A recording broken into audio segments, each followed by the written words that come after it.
ਭਗਤ ਪੂਰਨ ਸਿੰਘ ਦੀ ਪੁਸਤਕ ਹੈ ਕਹਾਣੀਆਂ।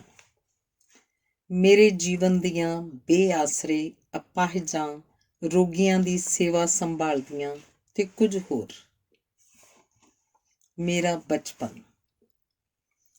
ਮੇਰਾ ਜਨਮ ਪੰਜਾਬ ਦੇ ਜ਼ਿਲ੍ਹਾ ਲੁਧਿਆਣਾ ਦੇ ਪਿੰਡ ਰਾਜੇਵਾਲ ਰੋਹਣੋਂ ਵਿੱਚ ਹੋਇਆ ਸੀ। ਪਿੰਡ ਦੇ ਜਿਹੜੇ ਬ੍ਰਾਹਮਣ ਖੱਤਰੀ ਸਨ, ਉਹਨਾਂ ਦੇ ਹਿਰਦਿਆਂ ਉੱਤੇ ਰਾਮਾਇਣ, ਮਹਾਭਾਰਤ ਤੇ ਸ੍ਰੀਮਦ ਭਾਗਵਤ 3 ਧਾਰਮਿਕ ਗ੍ਰੰਥਾਂ ਦਾ ਬਹੁਤ ਪ੍ਰਭਾਵ ਪੈਂਦਾ ਸੀ। ਸ੍ਰੀਮਦ ਭਾਗਵਤ ਗ੍ਰੰਥ ਨੂੰ ਉਹਨਾਂ ਵਿੱਚੋਂ ਕੋਈ ਨਾ ਕੋਈ ਰੋਜ਼ ਪੜ੍ਹਦਾ ਰਹਿੰਦਾ ਸੀ। ਹਰਿਆਣੇ ਤੋਂ ਕਿਸੇ ਸਾਲ ਇੱਕ ਪੰਡਤ ਮਹਾਭਾਰਤ ਦੀ ਕਥਾ ਕਰਨ ਸਾਡੇ ਪਿੰਡ ਆਉਂਦਾ ਹੁੰਦਾ ਸੀ। ਉਹ ਕਥਾ ਰਾਤ ਦੇ ਵੇਲੇ ਹੁੰਦੀ ਸੀ ਤੇ ਬਹੁਤ ਲੋਕੀ ਕਥਾ ਸੁਣਨ ਆਉਂਦੇ ਹੁੰਦੇ ਸਨ। ਮੇਰੇ ਮਾਂ-ਬਾਪ ਵੀ ਉਹ ਕਥਾ ਸੁਣਨ ਜਾਇਆ ਕਰਦੇ ਸਨ। ਸਾਡੇ ਘਰ ਮੇਰੀ ਮਾਂ ਪਾਸ ਇੱਕ ਪੈਨਸ਼ਨਰ ਫੌਜੀ ਸਿੱਖ ਆਉਂਦਾ ਹੁੰਦਾ ਸੀ, ਜਿਹੜਾ ਉਹਨੂੰ ਸਿੱਖ ਗੁਰੂ ਸਾਹਿਬਾਨ ਦੀਆਂ ਸਾਖੀਆਂ ਸੁਣਾਇਆ ਕਰਦਾ ਸੀ। ਸਿੱਖੀ ਬਾਰੇ ਵੀ ਉਹ ਮਾਂ ਨੂੰ ਬਹੁਤ ਕੁਝ ਦੱਸਦਾ ਹੁੰਦਾ ਸੀ। ਰੁੱਖਾਂ ਨੂੰ ਲਾਉਣ ਨੂੰ ਭਾਰਤ ਦੇ ਪੁਰਾਣੇ ਗ੍ਰੰਥਾਂ 'ਚ ਬੜਾ ਪੁੰਨ ਦਾ ਕੰਮ ਦੱਸਿਆ ਗਿਆ। ਸ੍ਰੀ ਗੁਰੂ ਤੇਗ ਬਹਾਦਰ ਸਾਹਿਬ ਜਦ ਅਸਾਮ ਦੇ 4 ਸਾਲ ਦੇ ਦੌਰੇ 'ਤੇ ਗਏ ਸਨ, ਉਹ ਥਾਂ ਰੁੱਖ ਲਗਵਾਉਂਦੇ ਗਏ ਸਨ। ਦੁੱਧ ਦੀ ਘਾਟ ਵਾਲੇ ਥਾਵਾਂ 'ਤੇ ਆਪ ਗਊਆਂ ਵੀ ਵੰਡਦੇ ਗਏ ਸਨ। ਬੇਘਰਾਂ ਲਈ ਮਕਾਨ ਵੀ ਬਣਾਉਂਦੇ ਗਏ ਸਨ। ਮੇਰੀ ਮਾਂ ਦੇ ਹਿਰਦੇ ਵਿੱਚ ਵੀ ਅਜਿਹੀਆਂ ਧਾਰਮਿਕ ਗੱਲਾਂ ਸੁਣ ਕੇ ਇਹ ਗੱਲ ਸਮਾ ਗਈ ਕਿ ਰੁੱਖਾਂ ਨੂੰ ਲਾਉਣਾ ਭਾਰੀ ਪੁੰਨ ਦਾ ਕੰਮ ਹੈ। ਮੈਂ ਆਪਣੀ ਉਮਰ ਦੇ 12ਵੇਂ ਸਾਲ ਤੱਕ ਪਿੰਡ ਵਿੱਚ ਦਿਨ ਰਾਤ ਰਿਹਾ ਸਾਂ। 13ਵੇਂ ਸਾਲ ਤੋਂ 7 ਸਾਲ ਤੱਕ ਮੈਂ ਖੰਨਾ ਕਸਬੇ ਦੇ ਹਾਈ ਸਕੂਲ 'ਚ ਪੜ੍ਹਦਾ ਰਿਹਾ ਸਾਂ ਤੇ ਉੱਥੇ ਹੀ ਬੋਰਡਿੰਗ ਹਾਊਸ ਵਿੱਚ ਰਹਿੰਦਾ ਰਿਹਾ ਸਾਂ। ਮੇਰੀ ਮਾਂ ਨੇ ਪਿੰਡ ਦੇ ਗੋਰੇ ਦੀ ਜ਼ਮੀਨ ਵਿੱਚ ਰੁੱਖਾਂ ਦੀਆਂ 2 ਤ੍ਰਿਵੇਣੀਆਂ ਲਾਈਆਂ ਸਨ। ਤ੍ਰਿਵੇਣੀ 3 ਰੁੱਖਾਂ ਦੀ ਹੁੰਦੀ, ਪਿੱਪਲ, ਬਰੋਟਾ ਤੇ ਨਿੰਮ। ਬਰੋਟੇ ਨੂੰ ਅਸੀਂ ਬੋੜ ਵੀ ਕਹਿੰਦੇ ਹਾਂ। ਮੇਰੀ ਮਾਂ ਨੇ ਮੇਰੇ ਬਾਪ ਦੇ ਬਣਵਾਏ ਹੋਏ ਪਿੰਡ ਦੇ ਤਲਾਅ ਦੇ ਕਿਨਾਰੇ 3 ਪਿੱਪਲ ਦੇ ਰੁੱਖ ਲਾਏ ਸਨ, ਜਿਨ੍ਹਾਂ ਨੂੰ ਲੱਗਿਆਂ ਨੂੰ ਲੰਘ ਰਹੇ ਸਾਲ 1988 ਤੱਕ 76 ਸਾਲ ਹੋ ਚੁੱਕੇ ਹੋਣਗੇ। ਉਹ ਰੁੱਖ ਇਸ ਵੇਲੇ ਖੜੇ ਹਨ ਤੇ ਮੇਰੀ ਮਾਂ ਦੀ ਯਾਦ ਨੂੰ ਕਾਇਮ ਰੱਖ ਰਹੇ ਹਨ। ਉਦੋਂ ਮੇਰੀ ਉਮਰ 8 ਸਾਲ ਦੀ ਹੋਏਗੀ। ਮੇਰੀ ਮਾਂ ਉਹਨਾਂ ਰੁੱਖਾਂ ਨੂੰ ਪਾਣੀ ਪਾਉਣ ਲਈ ਮੈਨੂੰ ਆਪਣੇ ਨਾਲ ਲਿਜਾਂਦੀ ਹੁੰਦੀ ਸੀ ਤੇ ਮੈਥੋਂ ਰੁੱਖਾਂ ਨੂੰ ਪਾਣੀ ਪਵਾਉਂਦੀ ਹੁੰਦੀ ਸੀ। ਸਾਡੇ ਪਿੰਡ ਤੋਂ 1 ਕਿਲੋਮੀਟਰ ਦੀ ਦੂਰੀ ਤੇ ਇੱਕ ਚੁਰਸਤੇ ਦੀ ਖੂਹੀ ਸੀ। ਉਹਨਾਂ ਦਿਨਾਂ 'ਚ ਬੱਸਾਂ ਦੀ ਬਲਾਤ ਚਾਲੂ ਨਹੀਂ ਹੋਈ ਸੀ। ਲੋਕੀ ਲੰਬੇ ਪੈਂਡੇ ਪੈਦਲ ਤੁਰ ਕੇ ਕਰਿਆ ਕਰਦੇ ਸਨ ਤੇ ਪੈਦਲ ਤੁਰਨ ਨੂੰ ਮੁਸੀਬਤ ਨਹੀਂ ਗਿਣਦੇ ਹੁੰਦੇ ਸਨ। ਸਾਡੇ ਪਿੰਡ ਦੇ 500 ਘਰ ਸਨ। 250 ਘਰਾਂ ਦਾ ਗਊਆਂ ਮੱਝਾਂ ਦਾ ਚੌਣਾ ਉਸ ਖੂਹੀ ਤੇ ਦੁਪਹਿਰ ਕੱਟਣ ਲਈ ਆਉਂਦਾ ਹੁੰਦਾ ਸੀ। ਸਾਰੀਆਂ ਗਰਮੀਆਂ ਦੀ ਰੁੱਤ ਵਿੱਚ ਮੇਰੀ ਮਾਂ ਉਸ ਖੂਹੀ ਤੇ ਸਵੇਰ ਤੋਂ ਸ਼ਾਮ ਤੱਕ ਰਹਿੰਦੀ ਹੁੰਦੀ ਸੀ ਤੇ ਲੱਜ ਡੋਲ ਨਾਲ ਪਾਣੀ ਕੱਢ ਕੇ ਸਾਰਾ ਦਿਨ ਚੁਰਸਤੇ 'ਚੋਂ ਲੰਘੇ ਜਾ ਰਹੇ ਮੁਸਾਫਰਾਂ ਨੂੰ ਪਿਲਾਉਂਦੀ ਰਹਿੰਦੀ ਸੀ। ਤੇ ਜਦੋਂ ਦੁਪਹਿਰ ਦੇ ਵੇਲੇ ਗਊਆਂ ਮੱਝਾਂ ਦਾ ਚੌਣਾ ਪਾਣੀ ਪੀਣ ਖੂਹੀ ਤੇ ਆਉਂਦਾ ਤਾਂ ਉਹਨਾਂ ਨੂੰ ਵੀ ਪਾਣੀ ਪਿਲਾਉਂਦੀ ਹੁੰਦੀ ਸੀ। ਮੇਰੀ ਛੁੱਟੀ ਵਾਲੇ ਦਿਨ ਮਾਂ ਮੈਨੂੰ ਸਾਰਾ ਦਿਨ ਆਪਣੇ ਨਾਲ ਖੂਹੀ ਤੇ ਰੱਖਦੀ ਹੁੰਦੀ ਸੀ। ਗਰਮੀਆਂ ਦੀਆਂ 1.25 ਮਹੀਨੇ ਦੀਆਂ ਸਾਰੀਆਂ ਛੁੱਟੀਆਂ 'ਚ ਮੈਨੂੰ ਮਾਂ ਪਾਸ ਖੂਹੀ ਤੇ ਰਹਿਣਾ ਪੈਂਦਾ ਸੀ ਤੇ ਖੂਹੀ 'ਚੋਂ ਲੱਜ ਡੋਲ ਨਾਲ ਪਾਣੀ ਕੱਢਣ ਲਈ ਮਾਂ ਦੇ ਨਾਲ ਲੱਗ ਕੇ ਲੱਜ ਖਿੱਚਣੀ ਪੈਂਦੀ ਸੀ। ਡੰਗਰਾਂ ਨੂੰ ਪਾਣੀ ਪੀਂਦੇ ਵੇਖ ਕੇ ਮੈਂ ਬੜੀ ਖੁਸ਼ੀ ਮਹਿਸੂਸ ਕਰਦਾ ਹੁੰਦਾ ਸਾਂ। ਇਸ ਤਰ੍ਹਾਂ ਮੇਰੇ ਹਿਰਦੇ ਵਿੱਚ ਪਸ਼ੂਆਂ ਲਈ ਭਾਰਾ ਪਿਆਰ ਸਤਿਕਾਰ ਪੈਦਾ ਹੁੰਦਾ ਰਹਿੰਦਾ ਸੀ। ਮੇਰੀ ਮਾਂ ਟੋਕਰੀ ਵਿੱਚ ਚੀਣੇ ਦੇ ਦਾਣੇ ਪਾ ਕੇ ਮੈਨੂੰ ਚੁਬਾਰੇ ਦੀ ਛੱਤ ਤੇ ਭੇਜਦੀ ਹੁੰਦੀ ਸੀ, ਜਿੱਥੇ ਮੈਂ ਉਹ ਦਾਣੇ ਖਿਲਾਰਦਾ ਹੁੰਦਾ ਸਾਂ। ਚਿੜੀਆਂ, ਗਟਾਰਾਂ, ਕਬੂਤਰਾਂ ਤੇ ਕਾਂ ਉਹਨਾਂ ਦਾਣਿਆਂ ਨੂੰ ਚੁਗਦੇ ਹੁੰਦੇ ਸਨ। ਜਾਨਵਰਾਂ ਨੂੰ ਦਾਣੇ ਚੁਗਦਿਆਂ ਦੇਖ ਕੇ ਮੇਰੇ ਮਨ ਨੂੰ ਪ੍ਰਸੰਨਤਾ ਹੁੰਦੀ ਸੀ ਤੇ ਮੇਰੇ ਹਿਰਦੇ ਵਿੱਚ ਜਾਨਵਰਾਂ ਲਈ ਦਇਆ ਦੇ ਭਾਵ ਜੜ੍ਹਾਂ ਫੜਦੇ ਹੁੰਦੇ ਸਨ। ਜਦ ਸਵੇਰ ਵੇਲੇ ਮੇਰੀ ਮਾਂ ਰੋਟੀ ਪਕਾਉਂਦੀ ਹੁੰਦੀ ਸੀ ਤਾਂ ਮੈਨੂੰ ਪਹਿਲਾ ਪ੍ਰਸ਼ਾਦਾ ਬ੍ਰਾਹਮਣ ਦੇ ਘਰ ਦੇਣ ਜਾਣਾ ਪੈਂਦਾ ਸੀ। ਪਿੱਛੋਂ ਮੈਨੂੰ ਰੋਟੀ ਖਾਣ ਨੂੰ ਮਿਲਦੀ ਹੁੰਦੀ ਸੀ। ਦੁਸਹਿਰੇ ਵਾਲੇ ਦਿਨ ਸਾਰੇ ਪਿੰਡ ਦੀਆਂ ਇਸਤਰੀਆਂ ਬੱਚਿਆਂ ਨੂੰ ਨਾਲ ਲੈ ਕੇ ਨਰਾਤਿਆਂ ਦੀਆਂ ਗੌਰਜਾਂ ਨੂੰ ਤੜਕੇ ਦੇ ਹਨੇਰੇ 'ਚ ਪਾਣੀ ਦੇ ਟੋਭੇ 'ਚ ਤਾਰਨ ਲਈ ਜਾਂਦੀਆਂ ਹੁੰਦੀਆਂ ਸਨ। ਗੌਰਜਾਂ ਨੂੰ ਤਾਰਨ ਤੋਂ ਪਿੱਛੋਂ ਕੀੜੀਆਂ ਦੇ ਭੌਣ ਤੇ ਜਾਂਦੀਆਂ ਹੁੰਦੀਆਂ ਸਨ। ਹਰ ਇਸਤਰੀ ਦੇ ਨਾਲ ਉਹਦੇ ਬੱਚੇ ਹੁੰਦੇ ਸਨ। ਮੈਂ ਵੀ ਆਪਣੀ ਮਾਂ ਨਾਲ ਹੁੰਦਾ ਸਾਂ। ਉਹ ਕੀੜੀਆਂ ਦੇ ਭੌਣ ਤੇ ਤਿਲ ਚੌਲੀ ਪਾਉਂਦੀਆਂ ਹੁੰਦੀਆਂ ਸਨ। ਤਿਲ ਚੌਲੀ ਤਿਲ, ਚੌਲ ਤੇ ਸ਼ੱਕਰ ਦੀ ਹੁੰਦੀ ਹੈ। ਤਿਲ ਚੌਲੀ ਸੁੱਟਦਿਆਂ ਹੋਇਆਂ ਇਸਤਰੀਆਂ ਤੇ ਬੱਚੇ ਹੇਠ ਲਿਖਿਆ ਗੀਤ ਗਾਉਂਦੇ ਹੁੰਦੇ ਸਨ। ਕੀੜਿਓ ਮਕੌੜਿਓ ਅੰਨ ਦਿਓ ਧਨ ਦਿਓ, ਭਾਈ ਦਿਓ ਭਤੀਜਾ ਦਿਓ ਗੋਦੀਆਂ ਖਿਡਾਉਣ ਨੂੰ। ਮੈਂ ਇੱਕ ਪਿੰਡ ਦਾ ਜੰਮਿਆ ਪਲਿਆ। ਪਿੰਡ ਵਿੱਚ ਬੇਰੀਆਂ ਤੇ ਕਿੱਕਰਾਂ ਹੁੰਦੀਆਂ ਹਨ, ਜਿਨ੍ਹਾਂ ਨੂੰ ਕੰਡੇ ਤੇ ਸੂਲਾਂ ਹੁੰਦੀਆਂ ਹਨ। ਕੰਡੇ ਤੇ ਸੂਲਾਂ ਲੋਕਾਂ ਦੇ ਨੰਗੇ ਪੈਰਾਂ 'ਚ ਚੁੱਭ ਜਾਂਦੇ ਹਨ। ਜਦ ਮੈਂ ਮਾਂ ਨਾਲ ਤੁਰਿਆ ਜਾਂਦਾ ਹੁੰਦਾ ਸਾਂ, ਜੇ ਉਸ ਵੇਲੇ ਸਾਡੇ ਅੱਗੇ ਕੋਈ ਕੰਡਾ ਆ ਜਾਂਦਾ ਜਾਂ ਸੂਲ ਆ ਜਾਂਦੀ ਤਾਂ ਮਾਂ ਕਿਹਾ ਕਰਦੀ ਸੀ, ਪੁੱਤਰਾ ਇਹ ਸੂਲ ਰਾਹ 'ਚੋਂ ਚੁੱਕ ਲੈ, ਇਹ ਕਿਸੇ ਦੇ ਪੈਰ 'ਚ ਚੁੱਭ ਜਾਏਗੀ। ਮਾਂ ਨਾਲ ਤੁਰੇ ਜਾਂਦਿਆਂ ਜੇ ਸਾਨੂੰ ਗੱਡੇ ਦੇ ਪਹੇ 'ਚ ਕੋਈ ਇੱਟ ਰੋੜਾ ਪਿਆ ਨਜ਼ਰ ਆਉਂਦਾ ਤਾਂ ਮਾਂ ਕਿਹਾ ਕਰਦੀ ਸੀ ਕਿ ਪੁੱਤਰ ਇਹ ਇੱਟ ਰੋੜਾ ਚੁੱਕ ਲੈ, ਇਹਦੇ ਉੱਤੋਂ ਦੀ ਜਦ ਗੱਡੇ ਦਾ ਪਹੀਆ ਲੰਘੇਗਾ ਤਾਂ ਬੈਲਾਂ ਦਾ ਜ਼ੋਰ ਲੱਗੇਗਾ। ਜਦ ਮੈਂ ਕੋਈ ਨਵਾਂ ਕੱਪੜਾ ਪਹਿਨਣਾ ਹੁੰਦਾ ਤਾਂ ਮਾਂ ਕਹਿੰਦੀ ਹੁੰਦੀ ਸੀ, ਜਾ ਪੁੱਤਰਾ ਇਹਨੂੰ ਗਊ ਦੇ ਸਿੰਗਾਂ ਨੂੰ ਲਾ ਕੇ ਆ ਤੇ ਪਾਣੀ ਦੇ ਘੜੇ ਨੂੰ ਵੀ ਲਾ ਕੇ ਆ। ਮਾਂ ਦੇ ਉਪਦੇਸ਼ ਅਨੁਸਾਰ ਮੈਨੂੰ ਉਹ ਕੱਪੜਾ ਪਹਿਨਣ ਤੋਂ ਪਹਿਲਾਂ ਗਊ ਦੇ ਸਿੰਗਾਂ ਨੂੰ ਵੀ ਲਾਉਣਾ ਪੈਂਦਾ ਸੀ ਤੇ ਪਾਣੀ ਦੇ ਘੜੇ ਨੂੰ ਵੀ ਲਾਉਣਾ ਪੈਂਦਾ ਸੀ। ਮਾਂ ਕਹਿੰਦੀ ਹੁੰਦੀ ਸੀ ਕਿ ਪੁੱਤਰ ਤੂੰ ਰਸਤੇ 'ਚ ਤੁਰੇ ਜਾਂਦਿਆਂ ਕੀੜਾ ਕੀੜੀ ਦੇਖ ਕੇ ਤੁਰਿਆ ਕਰ ਤਾਂ ਜੋ ਪੈਰਾਂ ਹੇਠ ਆ ਕੇ ਨਾ ਮਰ ਜਾਣ। ਮਾਂ ਕਿਹਾ ਕਰਦੀ ਸੀ ਕਿ ਇਹਨਾਂ ਵਿੱਚ ਵੀ ਜਾਨ ਹੈ ਤੇ ਇਹ ਵੀ ਰੱਬ ਦੇ ਜੀਵ ਹਨ। ਗਰਮੀਆਂ ਦੀਆਂ ਛੁੱਟੀਆਂ ਦੇ ਦਿਨਾਂ 'ਚ ਮੈਂ ਸ਼ਿਵਜੀ ਤੇ 21 ਬਿਲ ਪੱਤਰ ਚਾੜ੍ਹਦਾ ਹੁੰਦਾ ਸਾਂ। ਇੱਕ ਬਿਲ ਪੱਤਰ ਦੇ 3 ਪੱਤਰੇ ਹੁੰਦੇ ਹਨ। ਇਕੱਲੇ ਪੱਤਰ ਉੱਤੇ ਮੈਂ ਹਿੰਦੀ ਅੱਖਰਾਂ ਵਿੱਚ ਲਾਲ ਚੰਦਨ ਨਾਲ ਓਮ ਨਮः ਸ਼ਿਵਾਏ ਲਿਖਦਾ ਹੁੰਦਾ ਸਾਂ। ਐਤਵਾਰ ਵਾਲੇ ਦਿਨ ਜਦੋਂ ਮੈਨੂੰ ਖੰਨਾ ਕਸਬੇ ਦੇ ਸਕੂਲ ਨੂੰ ਮੁੜਨਾ ਪੈਂਦਾ ਸੀ ਤਾਂ ਮੇਰੇ ਤੁਰਨ ਦੇ ਵੇਲੇ ਮੇਰੀ ਮਾਂ ਖੂਹ ਤੋਂ ਪਾਣੀ ਦਾ ਘੜਾ ਸਿਰ 'ਤੇ ਚੁੱਕ ਕੇ ਚੰਗੇ ਸ਼ਗਨ ਦੇ ਤੌਰ 'ਤੇ ਆਉਂਦੀ ਹੁੰਦੀ ਸੀ। ਮੇਰਾ ਬਾਪ ਰਸਤੇ ਵਿੱਚ ਖੜਾ ਹੋ ਜਾਂਦਾ ਸੀ ਕਿ ਕੋਈ ਕੁਛ ਸ਼ਗਨ ਲੈ ਕੇ ਰਸਤੇ 'ਚ ਨਾ ਆ ਜਾਏ, ਜਿਵੇਂ ਖਾਲੀ ਟੋਕਰਾ। ਉਹਨੇ ਖਾਲੀ ਟੋਕਰੇ ਵਾਲੇ ਨੂੰ ਕਹਿਣਾ ਕਿ ਛੁਪ ਜਾਓ, ਮੇਰੇ ਪੁੱਤਰ ਰਾਮਜੀ ਦਾਸ ਨੇ ਸਕੂਲ ਪੜ੍ਹਨ ਜਾਣਾ ਹੈ, ਤੁਸੀਂ ਉਹਨੂੰ ਨਾ ਦਿਸੋ। ਮੇਰੇ ਬਚਪਨ ਦੀ ਇਹ ਖਾਸ ਗੱਲ ਸੀ ਜਿਹੜੀ ਮੈਨੂੰ ਭੁੱਲੀ ਰਹੀ ਹੈ। ਇਹ ਗੱਲ ਪਿੰਗਲਵਾੜੇ ਦੇ ਮੈਨੇਜਰ ਦੇਸ ਰਾਜ ਨੂੰ ਪਿੰਡ ਦੇ ਨੰਬਰਦਾਰ ਕਰਮ ਸਿੰਘ ਨੇ ਦੱਸੀ ਸੀ। ਮੈਂ ਹਿੰਦੂ ਘਰ 'ਚ ਜੰਮਿਆ ਪਲਿਆ। ਸਾਡੇ ਪਿੰਡ ਸ੍ਰੀ ਗੁਰੂ ਗ੍ਰੰਥ ਸਾਹਿਬ ਦਾ ਪ੍ਰਕਾਸ਼ ਨਹੀਂ ਹੁੰਦਾ ਸੀ। ਭਾਵੇਂ ਬੜੀ ਵੱਡੀ ਧਰਮਸ਼ਾਲਾ ਸੀ ਜਿਹਦੇ ਨਾਮ ਤੇ ਜ਼ਮੀਨ ਵੀ ਚੋਖੀ ਸਾਰੀ ਸੀ, ਉਸ ਧਰਮਸ਼ਾਲਾ ਦਾ ਉਦਾਸੀ ਮਹੰਤ ਧਰਮਸ਼ਾਲਾ ਵਿੱਚ ਸ੍ਰੀ ਗੁਰੂ ਗ੍ਰੰਥ ਸਾਹਿਬ ਦਾ ਪ੍ਰਕਾਸ਼ ਨਹੀਂ ਕਰਦਾ ਹੁੰਦਾ ਸੀ। ਜੇ ਕਿਤੇ ਧਰਮਸ਼ਾਲਾ 'ਚ ਪ੍ਰਕਾਸ਼ ਹੁੰਦਾ ਤਾਂ ਮੇਰੀ ਮਾਂ ਨੇ ਮੈਨੂੰ ਰੋਜ਼ ਸ੍ਰੀ ਗੁਰੂ ਗ੍ਰੰਥ ਸਾਹਿਬ ਅੱਗੇ ਮੱਥਾ ਟੇਕਣ ਲਈ ਭੇਜਿਆ ਕਰਨਾ ਸੀ। ਜਦ ਕਦੇ ਸਾਡੇ ਪਿੰਡ 'ਚ ਸ੍ਰੀ ਗੁਰੂ ਗ੍ਰੰਥ ਸਾਹਿਬ ਦੇ ਪਾਠ ਦਾ ਭੋਗ ਪੈਂਦਾ ਹੁੰਦਾ ਸੀ ਤਾਂ ਮੇਰੀ ਮਾਂ ਮੈਨੂੰ ਉਹ ਪਾਠ ਸੁਣਨ ਭੇਜਦੀ ਹੁੰਦੀ ਸੀ। ਸਾਡੇ ਪਿੰਡ 'ਚ ਰਵਿਦਾਸੀਏ ਸੰਤਾਂ ਦਾ ਰਾਗੀ ਜਥਾ ਸੀ। ਸੰਤ ਬ੍ਰਹਮਦਾਸ ਨਾਮ ਬਾਣੀ ਦੇ ਰਸੀਏ ਸੰਤ ਸਨ ਤੇ ਸਿਤਾਰ ਵਜਾ ਕੇ ਕੀਰਤਨ ਕਰਦੇ ਹੁੰਦੇ ਸਨ। ਉਹ ਸ੍ਰੀ ਗੁਰੂ ਗ੍ਰੰਥ ਸਾਹਿਬ ਦੀ ਬਾਣੀ ਦੇ ਬੜੇ ਵਿਆਖਿਆਕਾਰ ਸਨ। ਉਹਨਾਂ ਦੇ ਹਿਰਦੇ ਅੰਦਰ ਵਾਹਿਗੁਰੂ ਦਾ ਨਾਮ ਸਮਾਇਆ ਹੋਇਆ ਸੀ। ਜਦ ਕਦੇ ਪਿੰਡ ਦੇ ਰਵਿਦਾਸੀਏ ਸੰਤਾਂ ਦਾ ਕੀਰਤਨੀ ਜਥਾ ਕੀਰਤਨ ਕਰਦਾ ਹੁੰਦਾ ਸੀ ਤਾਂ ਮੇਰੀ ਮਾਂ ਮੈਨੂੰ ਕੀਰਤਨ ਸੁਣਨ ਭੇਜਦੀ ਹੁੰਦੀ ਸੀ। ਮੈਂ ਕੀਰਤਨ ਸੁਣਦਾ ਹੁੰਦਾ ਸਾਂ। ਕੀਰਤਨ ਕਰਨ ਵਾਲੇ ਜਥੇ ਦਾ ਮੁਖੀ ਰਵਿਦਾਸੀਆ ਸੰਤ ਬ੍ਰਹਮਦਾਸ ਬਹੁਤ ਉੱਚੇ ਦਰਜੇ ਦਾ ਰਾਗੀ ਸੀ। ਉਹ ਕੀਰਤਨ ਵਿੱਚ ਪ੍ਰਹਿਲਾਦ ਭਗਤ ਜੈਸੇ ਸੰਤਾਂ ਭਗਤਾਂ ਦੀਆਂ ਸਾਖੀਆਂ ਸੁਣਾਉਂਦਾ ਹੁੰਦਾ ਸੀ। ਉਹਨਾਂ ਸਾਖੀਆਂ ਨੂੰ ਮੈਂ ਬੜੇ ਧਿਆਨ ਨਾਲ ਸੁਣਿਆ ਕਰਦਾ ਸੀ।